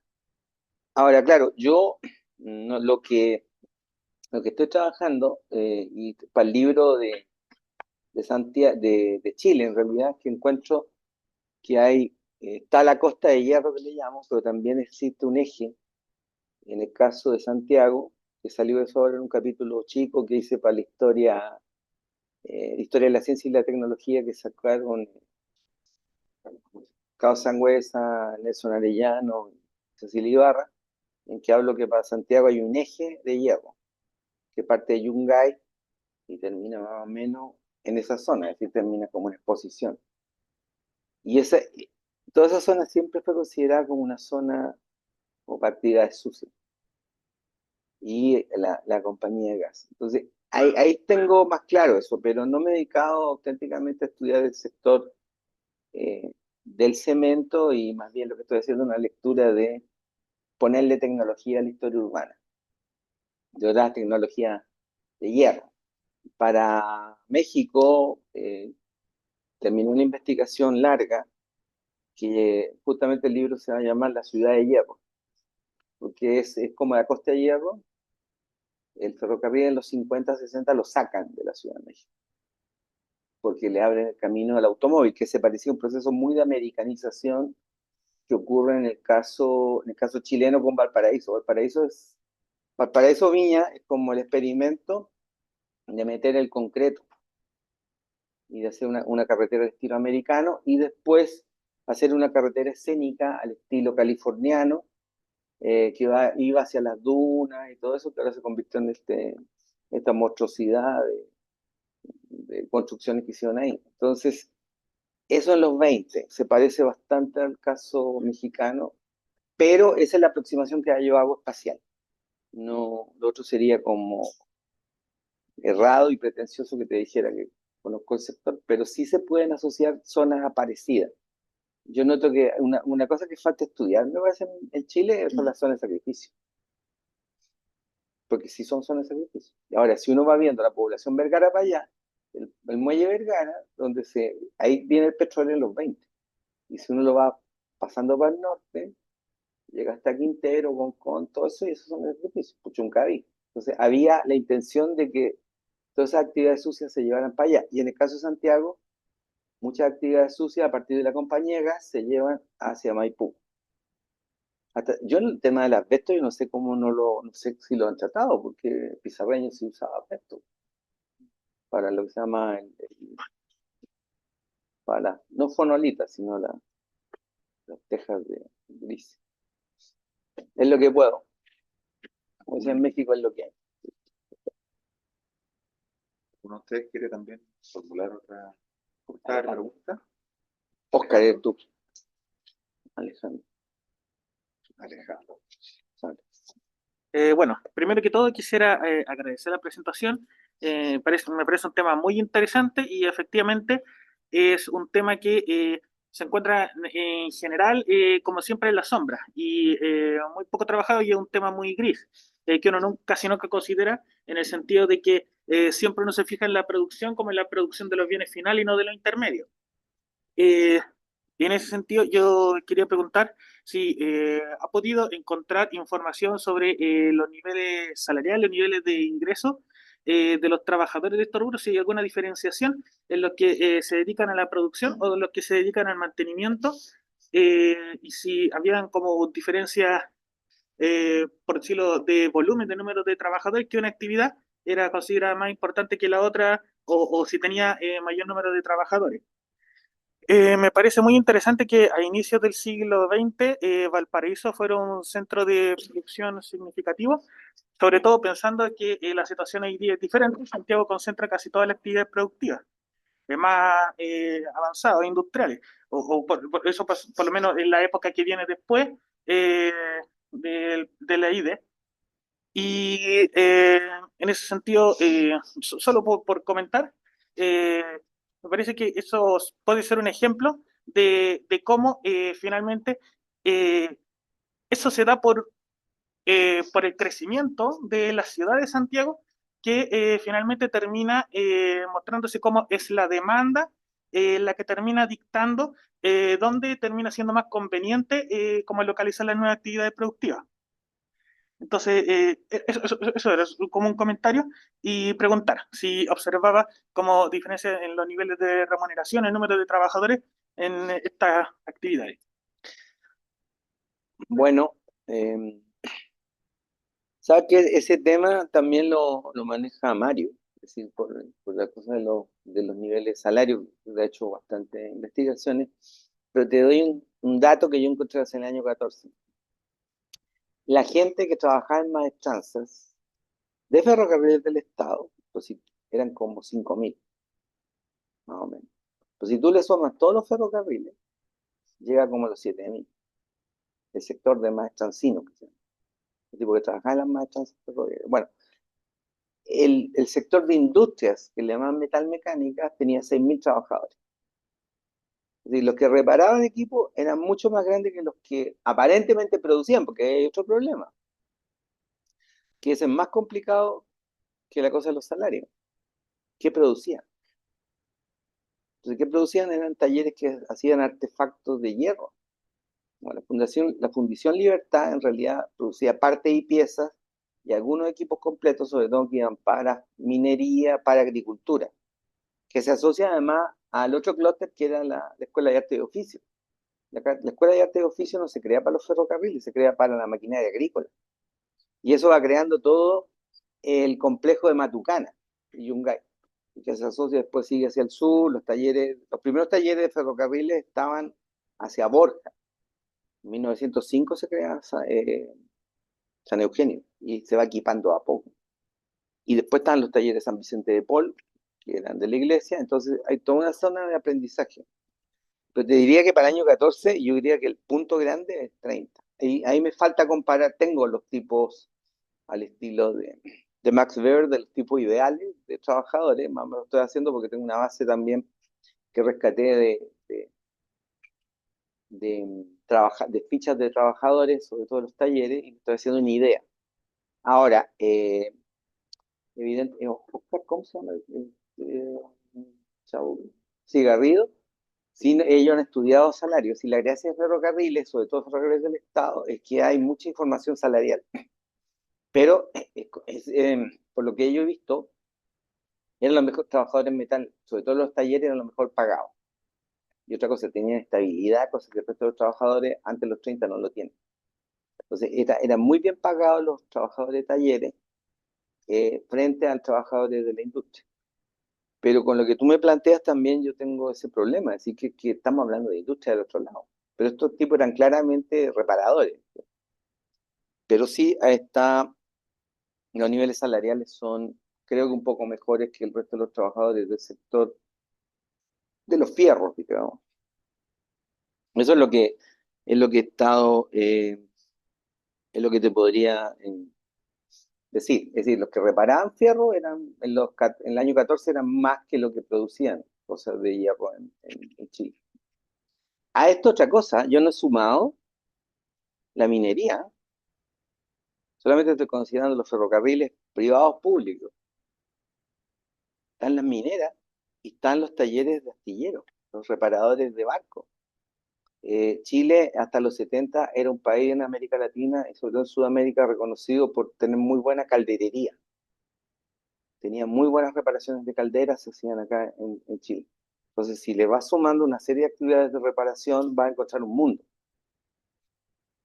La minería, los ferrocarriles, los astilleros, que yo me concentré en esto, porque también analíticamente tienes que cortarlo en un momento, y después, claro, puedes tirar ideas y colaborar con hipótesis para que la investigación siga y evidentemente ustedes y otra generación la pueda continuar. Yo tiro eso. ¿No? Este es un sector, además, un país productor de minerales, y los minerales se producen con artículos, con maquinaria. Bueno, ¿quién repara eso? Salirse también es otro monstruo de hierro tirado. Nadie le interesa eso. Cobre también. Bueno, digo. Perfecto. Una otra complementaria. Vale, por favor. Bueno, lo primero, decir que fue muy interesante, muy, muy interesante. ¿Por qué? Porque yo creo que releva un tema centralísimo que había sido tan obviado, tan como que se quedaban los pliegues y depositar sobre el tema una mirada lúcida, con capacidad historiográfica, con un conocimiento sólido, le hace muy bien al tema que alguien con esa musculatura pueda centrarse en algo que podía habérsenos quedado en el tintero. Entonces, lo primero es relevar qué importante lo que escuchamos y esperamos el libro con ansia. Dicho eso, cuando iba escuchando esto, me acordé de un libro que acaba de aparecer, que lo recomiendo vivamente, que es de Pedro Álvarez Caselli. Pedro Álvarez. Pedro Álvarez, cosa curiosa, no es historiador, es diseñador de la Universidad Católica, doctor en arquitectura, estudios urbanos por la misma casa, y él en muchos libros partió con el tema de las marcas, y ahora acaba de publicar un libro que lo quiero leer para no errar en alguna palabra, Orígenes de la propiedad industrial y el sistema de patentes de invención en Chile, 1840-1880. Y lo que hace Pedro Álvarez es, con el archivo del INAPI, el Instituto Nacional de Propiedad Intelectual, catastrar todas las patentes de invención en este periodo básico inicial, ver quiénes fueron los que obtuvieron las patentes y por qué fue lo que patentaron y qué repercusión tuvo para la vida nacional. ¿Por qué es importante hacer este como trabajo de ir al INAPI? Porque eso nos muestra la capacidad inventiva en su fuente. Porque si no está ahí, y uno podría hacer la continuación 1880, 1920, llegar hasta el día de hoy, todo lo demás lo trajimos de fuera. O sea, fue importado. Y eso nos habla de nuestra vulnerabilidad como sociedad, de que importamos conocimiento, y al estar el producto industrial y comprarlo, traerlo para acá, el tema es, bueno, ¿cuál es el manual que da el fabricante para su mantención? Que es el gran tema, porque muchas veces la reparación viene de la no mantención. Al no mantenerlo, según lo dice el fabricante, tenemos que después repararlo porque nunca se hizo la mantención como un automóvil, un ferrocarril, un yate, etc. Ahora, si tenemos el catastro de Pedro Álvarez, de los inventores, si tenemos lo que usted nos cuenta de lo que nosotros hemos importado y que hay que repararlo, porque si Ferrocarriles se genera este handbook que usted nos mostró, fue en la ausencia de la instrucción del fabricante, que debiera haber venido para aquello. Y esto es importante porque se abordaron muchos temas muy interesantes. El tema de las fundiciones, las maestranzas, que fueron muy importantes. No solamente estaba la Libertad, estaba la de los hermanos Klein, Luis y Carlos Klein. Y eso marca una geografía dentro de la ciudad que es la reparación, lo necesario para reparar lo que importamos. Y dicho también eso, hay que pensar en esta idea de la dependencia como un tema central, la dependencia tecnológica que nos obliga, al no tener la instrucción del fabricante, a buscar esta forma tan chilena que se daba en las maestranzas de que había que hacer la pieza, había que buscar la forma de resolver, y ahí venían los maestros que se les ocurría, y estaban los capataces, que había que echar a andar la maquinaria con lo que había, y lo vemos hoy día en el metro, que el metro en un momento se para la línea y fue porque los propios funcionarios tienen que resolver el tema. Así que tanto que agradecer por esta fantástica exposición. Yo creo que abre muchas vetas, ¿no? Yo creo que es como encontrar una cantera de lo cual se puede sacar para la historia urbana, que es enorme, todo lo que mientras usted hablaba de Valparaíso, Viña del Mar, pensaba en Sandro Maino, que estuvieron recién en este congreso de tecnología que fue brillante en Viña del Mar, que es decano de la Facultad de Arquitectura de la Universidad Técnico Federico Santa María y que se especializó en los métodos constructivos Valparaíso a comienzos del siglo XX. Así que albricias y parabienes por una exposición tan útil, tan necesaria y que nos va a iluminar tanto en el futuro. No, gracias, me agradezco y sí merecen un comentario.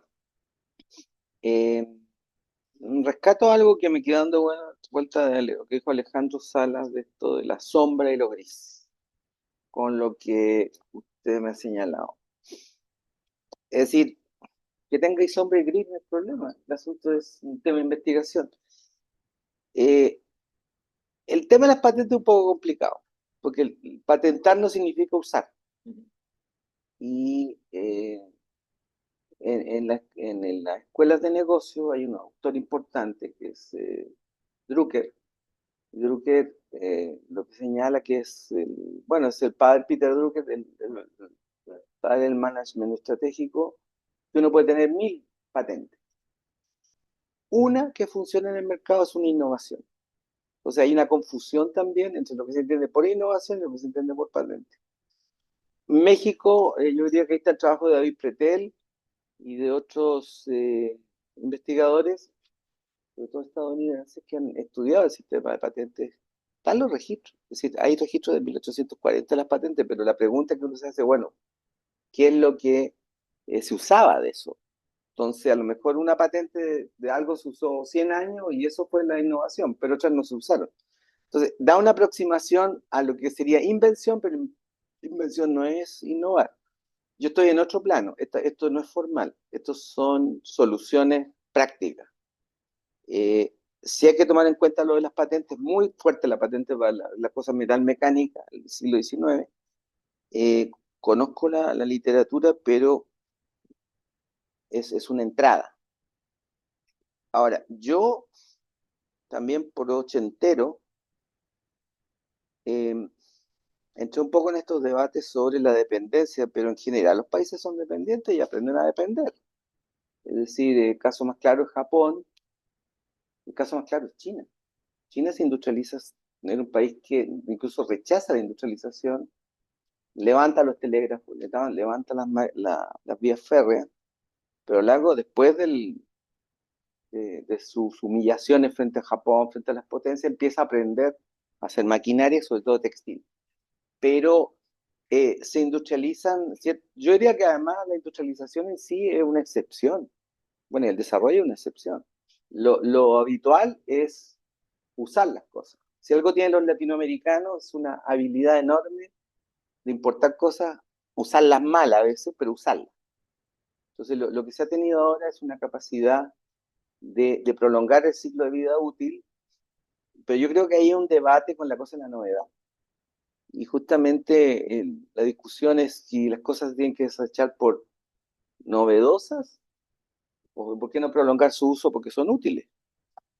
Si uno va a Europa, verá que en muchas ciudades se siguen usando tranvías y vehículos que son de hace 50 años. Muy bien mantenidos, así. Porque son bienes muy caros. Es muy caro, no se puede llegar a desechar. Entonces, yo diría que lo que decía Alejandro, sí, sombra, gris, pero es lo que hay. Es decir, porque lo otro era esta historia que nos tocó a mí y a Mario de que encontraba el registro de maquinaria, eran 40 HP, producían de fideo y ya tenemos industrialización. Yo no creo en eso. Los datos no lo muestran así, pero un país que aprendió a hacer cosas.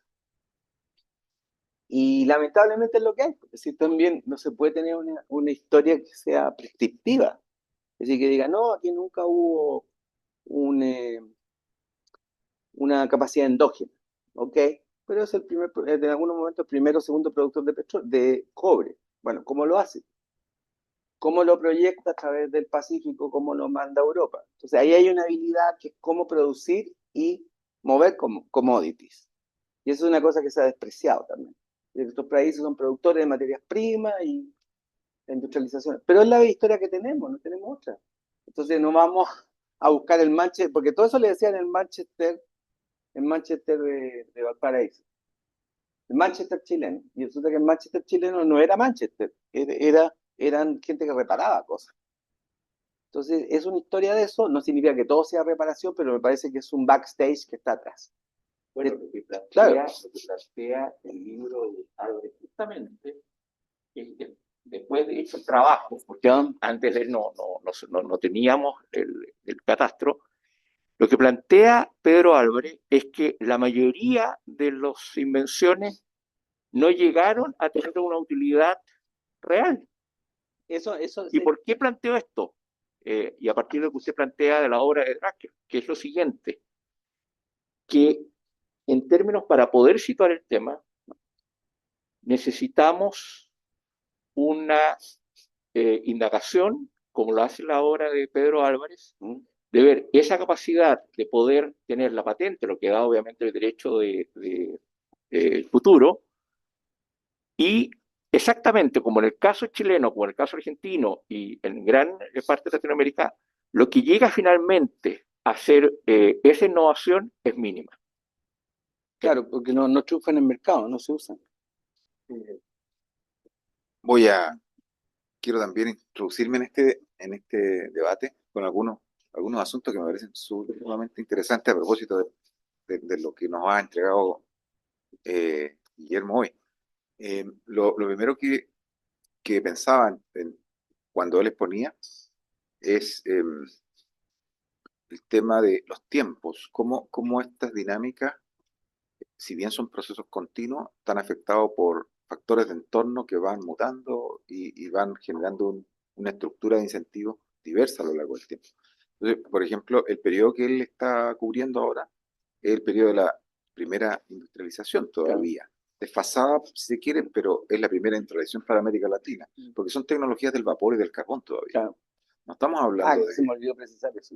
Que eso es fundamental porque en el fondo no estamos hablando de la segunda revolución industrial impulsada por Estados Unidos y Alemania, en la que la fuerza motriz es el petróleo y la electricidad, estamos hablando de los motores de combustión y la industria química.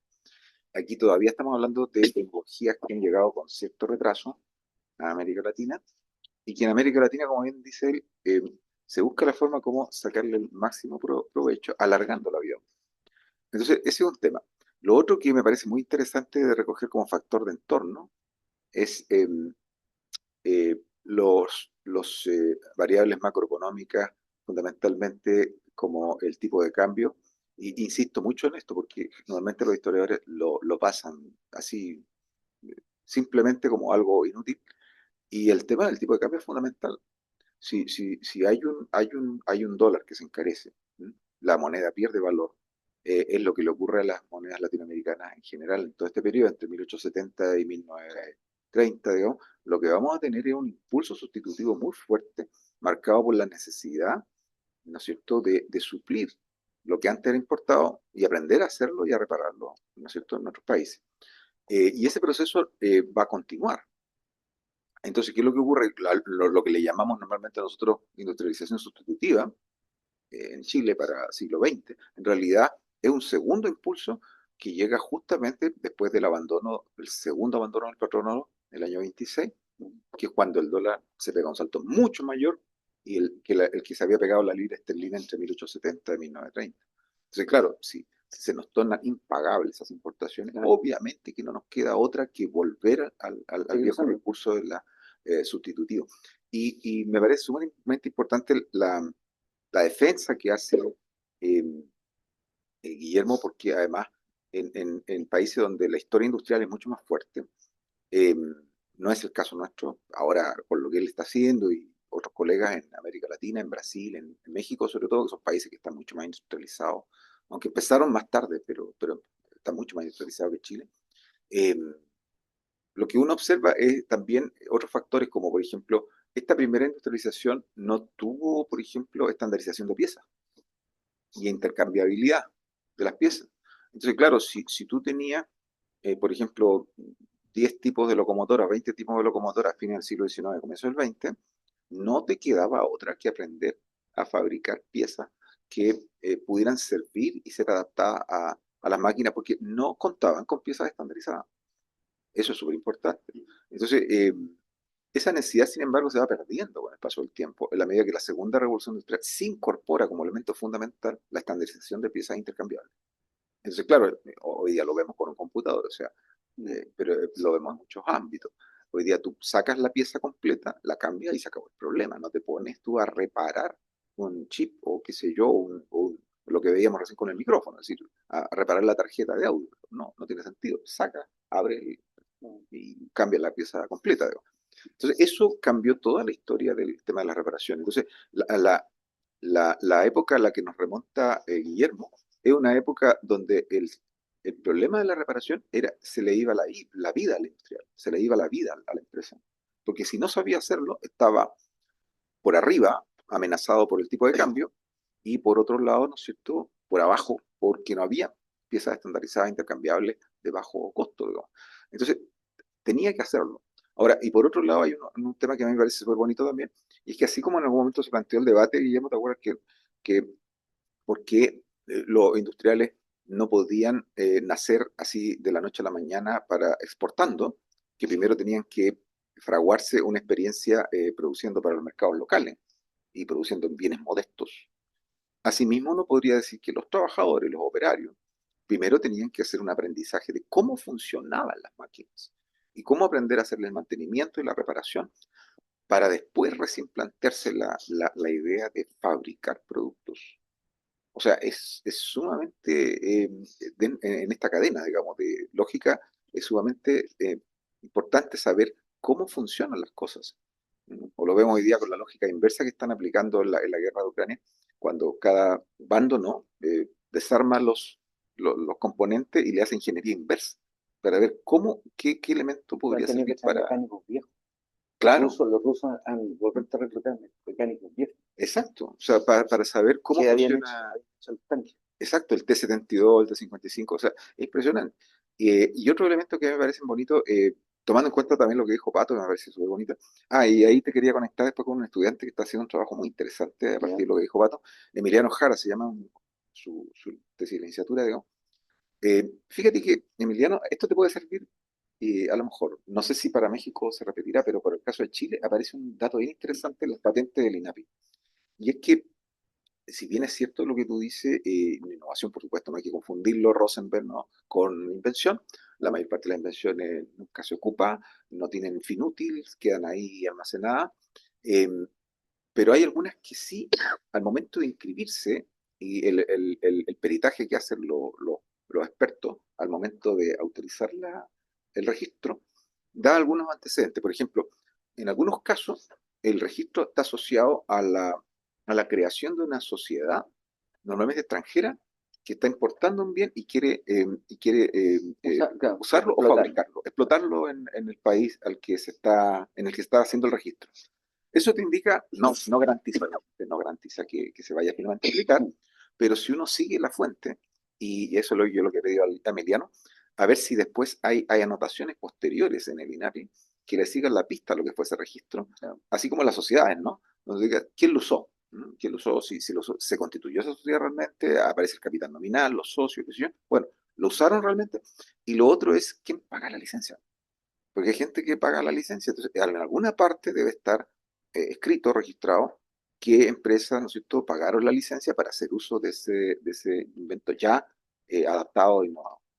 Así que desde ese punto de vista, bueno, yo lo encuentro fascinante todo esto, porque lo que nos ofrece hoy día Guillermo, como muchos otros trabajos que él ha venido haciendo, es que nos sacan de esta caja negra que usa el concepto Rosenberg para mostrarnos un proceso mucho más complejo, por etapas, más gradual de aprendizaje, que es más modesto, donde hemos invisibilizado a mucha gente, donde no hemos tomado en cuenta también el rol del empresario. Y aquí, por eso quiero terminar con esto. Eh, Pongo aquí un último dilema, ¿no? Hemos hablado que hoy piezas intercambiables, ciclos de negocios de 5, 7, 10 años como mucho, ya no son los ciclos juglar, digamos, ya no son los ciclos Kondratiev de 25 años, 50 años. Estamos hablando de ciclos muy cortos, en los cuales en la misma dinámica de los mercados mundiales obliga a la renovación constante. Por lo tanto, la obsolescencia programada era una cosa, digamos, inevitable, ¿no? Entonces, la fabricación hoy día se plantea usar materiales de mala calidad, con funcionamiento que no sean, digamos, reparables en lo posible, para que la gente lo renueve a cada rato, porque si no la economía mundial se desploma, así de simple, digamos. Bueno, pero por otro lado yo pienso en el empresario, ¿no? El empresario que, por ejemplo, como lo testimonia Duquan y César Yáñez, ¿no? El empresario, por ejemplo, que ve que el petróleo, siguiendo el tipo de cambio, ¿ya? Es impagable a lo largo del siglo XX. Y que en el fondo cuando tiene que tomar la decisión si me cambio a la nueva tecnología y aprendo a ver cómo funciona y capacito a mi gente, o me quedo en la tecnología del vapor y del carbón. Entonces tenemos Ferrocarril del Estado, se queda pegado hasta los años 50 o incluso hasta parte de los 80. 60, claro. Bueno, en el sur. En el sur, En claro, el sur. en las tecnologías del carbón y del vapor, o sea, impresionante. Ahora, uno diría, eran retrógrados. Bueno, es que no eran tan retrógrados, porque si uno observa los datos que tenían a la mano ellos, ¿ya?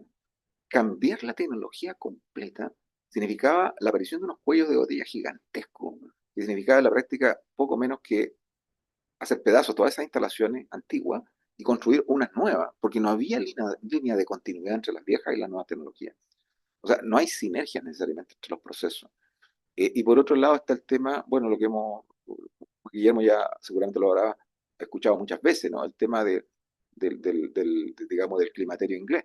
Es decir, si tú tienes expectativas de largo plazo que te impulsan a concentrarte en negocios que te rentan mucho más, como las finanzas, los seguros, digamos, ¿m? Ese tipo de cosas, digo. ¿Por qué te tendrías que hacer cargo de renovar una planta física o cambiarte a una nueva tecnología que te va a obligar, que te va a paralizar el alargamiento de la vida útil de la vieja? Estoy pensando en la tecnología Chunks, por ejemplo, que Claro. la tuvimos también, ¿no es cierto?, un tiempo excedido. Pero claro, si uno ve la lógica del inversionista y del empresario salitrero, ¿por qué me tengo que cambiar a la tecnología Guggenheim? ¿Significa que tengo que desmantelar toda la oficina? Y era barata. Era barata. Entonces, yo lo que hago es alargar todo lo que puedo. Pero aquí está el dilema, Guillermo. ¿Qué es lo que qué crees tú que califica demorarse demasiado en cambiarse? ¿Cuál es el costo que se paga en demorarse demasiado? ¿Y cuándo es recomendable quedarse? Una vieja pregunta para Claro. los, los que están preocupados por el tema de desarrollo industrial. Es que yo creo que, no sé. Bueno, ahí señalaste varios elementos. Se me olvidó un elemento responder. En el siglo XIX y hasta parte del siglo XX, los equipos se vendían, era un paquete humano. Es decir, cuando llegaban los trenes, las locomotoras, venían técnicos escoceses, británicos, y después eso creaba una corriente migratoria. Entonces, lo único que sabían repararla, y eso van enseñándole a los maestros locales. Y la sustitución de importaciones, yo creo que falta hacer la antropología industrial. Muchos de los trabajadores de la empresa sustitutiva chilena y mexicana era gente analfabeta, venía del campo. Entonces, nunca el ciclo se completó con el trabajador ideal. Claro, se contrataba mejor gente que venía de escuelas técnicas, pero entraban en otras categorías, pero en general la masa de los trabajadores sustitutivos era gente que venía del campo. Y eso ocurrió en el siglo XX, es mucho más claro. Si ocurrió en el siglo XX, que los niveles de alfabetización mejoran, en el siglo XIX prácticamente era la norma. Yo diría que más bien, no sé, hay una contaminación del momento presente que se está tratando de ver la historia. Yo creo que ahí sí que hay que hacer como una parada y decir, a ver, lo que estamos viendo ahora, eso no ocurre. Incluso te diría volver a los 80, 90. El transporte público en esta ciudad era de una primitivez tremenda hasta el Transantiago. Malos combustibles, máquinas que tenían 30 años y que se cambiaba la carrocería porque los motores eran caros. Entonces, la misma historia contemporánea de uno le indica que eso no es aplicable. Entonces, claro, dar las recomendaciones me parece un poco complicado. Es decir, ahora están hablando de industrias estatales cuando, perdón, La desindustrialización de este país casi fue una decisión de Estado hacerla a partir del 75. Entonces, me parece que la lectura hacia atrás histórica tiene que ser mucho más modesta, incorporando los elementos grises, los elementos, la sombra, lo mediocre, lo del alambrito, y así funciona la cosa. ¿No? Pero eso está en otros países. Es decir, México y Brasil sí producen cosas muy nuevas y todo, pero han pasado por fases en que coexiste esto. Yo diría que hay que releer, por eso digo releer la historia industrial. Yo releer la historia de la industrialización porque me parece que los orígenes no son orígenes como se plantean. Y no eran tan fáciles. Piensen que la tasa de analfabetismo de este país era altísima hacia 1907, entonces ¿dónde tenía los trabajos calificados? Eran muy pocos.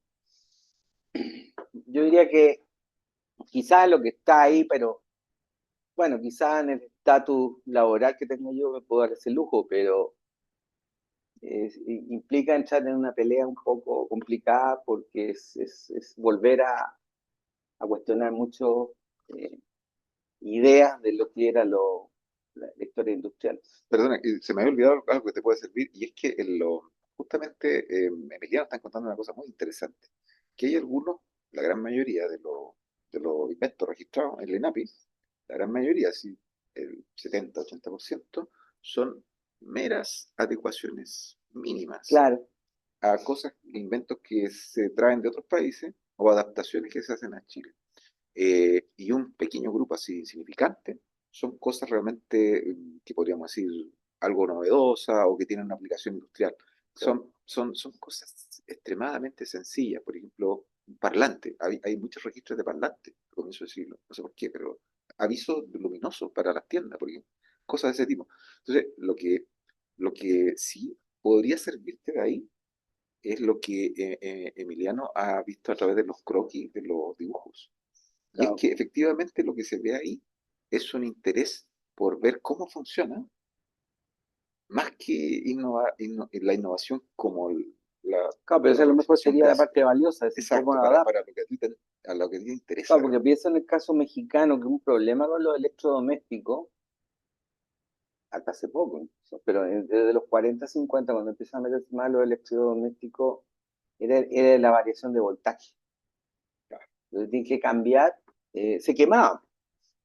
Entonces, no se hacían cargo las empresas distribuidoras, entonces tienen que adaptar ciertos usos y bajarle el voltaje, digamos, la carga, porque si no se quemaban. Y eso duró 40 años el mal abastecimiento de electricidad. Y acá también tiene que haber habido un problema. Es decir, del abastecimiento eléctrico, de las calidades de los filtros. Yo diría que esas cosas que aparentemente son marginales me parece que son centrales. Porque eso indica el grado del tamaño del mercado y además un mercado muy modesto. Si uno lo va viendo, los tamaños, así 4 millones, 5 millones era muy pequeño, un país además con una geografía muy larga, con una infraestructura muy débil. Entonces era muy difícil plantearse cubrir el mercado interno. Incluso las propuestas de la CEPAL de los 50, 60 son bastante desfasadas con respecto a la realidad geográfica. Los países ni siquiera tenían camino ni carretera de conexión con las fronteras. Entonces, ¿cómo iban a hablar de un mercado regional? Entonces, un mercado arancelario, perfecto, sí, pero yo me acuerdo que ahí está el ensayo que hizo este ingeniero economista británico Robert Brown, que era el director de la división de transporte de la CEPAL en el 74, que es llevar un tren desde Antofagasta con cobre hasta el puerto de Santos, en tren. Bueno, tomó semanas con cambios de vía y todo. Y ahí se dieron cuenta que no, físicamente no habían hecho nada, una especie de antropología logística de cómo iba a integrarse el mercado con Brasil, no podía llegar. Al día de hoy también. Es decir, recién ahora se han ido resolviendo esos problemas. Entonces, la impresión del tamaño. Ahora, lo que sí hay, me parece que en el caso chileno, debería verse más que hubo un cambio tecnológico en el 20, que energético, que se pasa por un poco por encima, cuando uno une otra historia. Por ejemplo, la huelga larga del carbón del año 20, eso sí que es como una advertencia que hay un problema con el carbón, porque los yacimientos de Lota se semanas o meses parado. Y el carbón local, que se usaba mucho en las industrias locales, se usaba en la marina, se usaba ferrocarriles del Estado, empieza a agotarse. Y eso es lo que lleva a la decisión, yo creo, posterior de empezar a meter el petróleo. Porque ahí se produce un problema de abastecimiento fuerte, le tienen que pedir incluso, la Marina de Guerra le tiene que pedir carbón a la escuadra británica, porque no tenían carbón. Entonces, ese hecho político está como no tomado en cuenta, que fue también un problema fuerte para el cambio de la matriz energética hacia el petróleo. Bueno, la apertura del Canal de Panamá permite abastecerse de Tampico directamente y aumenta la oferta de petróleo. Y sí, las calderas de carbón se adaptan a las calderas de petróleo. Esa es otra cosa importante. Sí, se pueden adaptar. En el caso mexicano, las viejas calderas que se calentaban con carbón, las modifican a quemadores con petróleo, a chapopote, como se llama. Entonces las locomotoras andaban eran de vapor, pero eran abastecidas con chapopote hasta los 60. En Chile cambiar las locomotoras era difícil, entonces hasta el 84 el principal consumidor de la ENACAR era justamente, además de la compañía de gas, era la ferrocarril del Estado. Pero claro, las inversiones son muy grandes. Son de cientos de millones de dólares. Entonces, el tamaño, claro, ahí es donde se puede unir muy bien la historia económica con la tecnológica para determinar una cosa que a veces les falta a la historia tecnológica, que es los costos. Es una historia sin costos. Como la historia económica de repente es una historia sin materialidad, sin tecnología. Entonces, el mejor ensamble es ver esto. Y eso quizás ponerlo en el espacio. Poner eso a nivel de georreferencia. Yo creo que aparece a uno le da otra lectura espacial de los datos. Se le puede sacar mucha punta. Muchas gracias. No sé si Manuel quisiera aprovechar la visita del profesor Guajardo. Algo. Primero que todo, agradecerle por la exposición.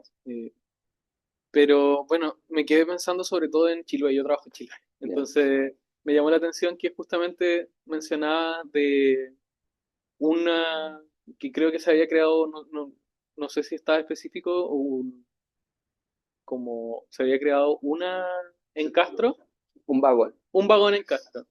Claro. Llegué a nivel de sí. que sea uno, lo registré igual. Claro, entonces eso igual me hizo pensar porque claro, si bien el mantenimiento es algo que es necesario, periódico, la construcción de vagones, la construcción de, no sé, ¿cómo se llama? La locomotora, eso está relacionado con algún contexto. Yo lo preguntaba en base justamente a lo mismo que había planteado el profesor Matur respecto a lo que es los tipos de cambio en contextos particulares, pero no sé, podría ser que quizás la construcción, mientras que el mantenimiento es algo muy permanente, periódico, la construcción de vagones, la construcción de distintas locomotoras, está condicionado justamente a contextos internacionales un poco más complejos o está... O Bueno, no se da esa correlación. El ferrocarril de Ancud, creo que Cuda Castro lo construye como hacia el año 1910, 10, creo, 1906, 10. Y ese vagón es porque en realidad la línea de Ancud a Castro era una línea industrial.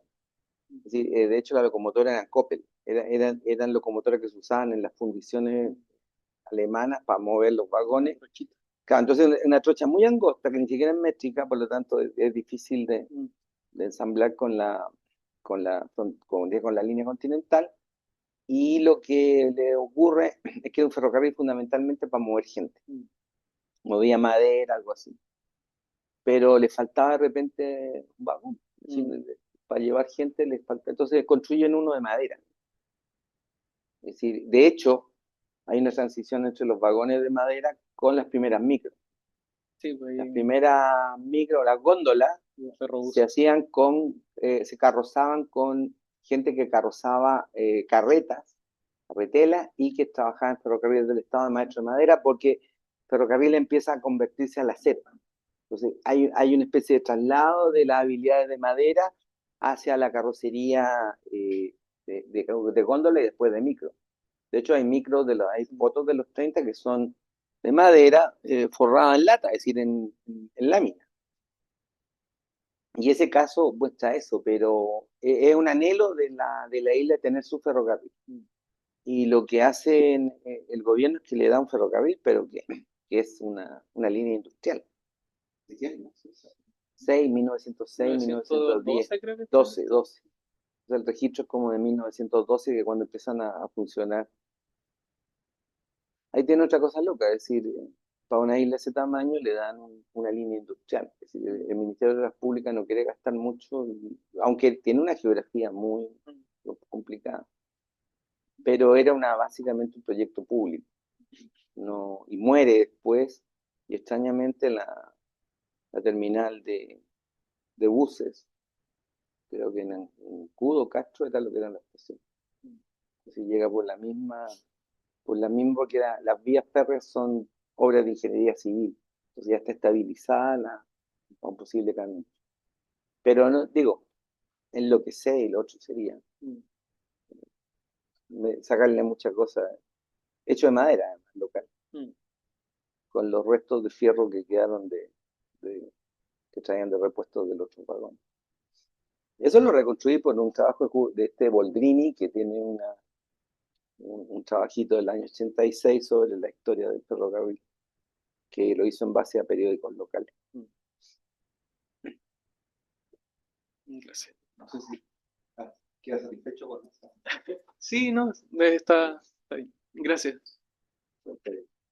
Bueno, hemos disfrutado de una sesión realmente espectacular con un invitado de lujo que además siempre es garantía de profundizar y dejarnos a todos muy, muy clavados, ¿no?, en todos estos temas, porque siempre está aportando cosas nuevas que está investigando, siempre está en la vanguardia, Guillermo. O sea que eso es una cosa que se agradece. ¿Sí? No, gracias. Y por lo tanto hemos tenido un gran privilegio de escucharlo. eh, y esperamos que este trabajo que él está haciendo también de alguna manera pueda alimentar y servirle a muchos de nuestros tesistas, de doctorado, de No hay magíster, problema. y que si alguno quiere trabajar en esa vía, más adelante también sepan que contamos con un gran amigo y colega que, que puede colaborar y puede ayudarlo. Así que podemos darnos por... Si no vas para estadía y todo, hay un acuerdo marco con la Universidad de Chile, con la UNAM, de Chile. Y lo que ayuda siempre es comparar con otros casos. Así que solo resta, como lo hemos hecho en otras ocasiones, agradecerle a nuestro invitado con un gran aplauso, más que merecido, y esperar que podamos tenerlo más adelante ya con el libro. No lo vengo aquí a discutir. Eso. De hecho, te lo voy a mandar. Sí, Excelente. tienes que dar la opinión.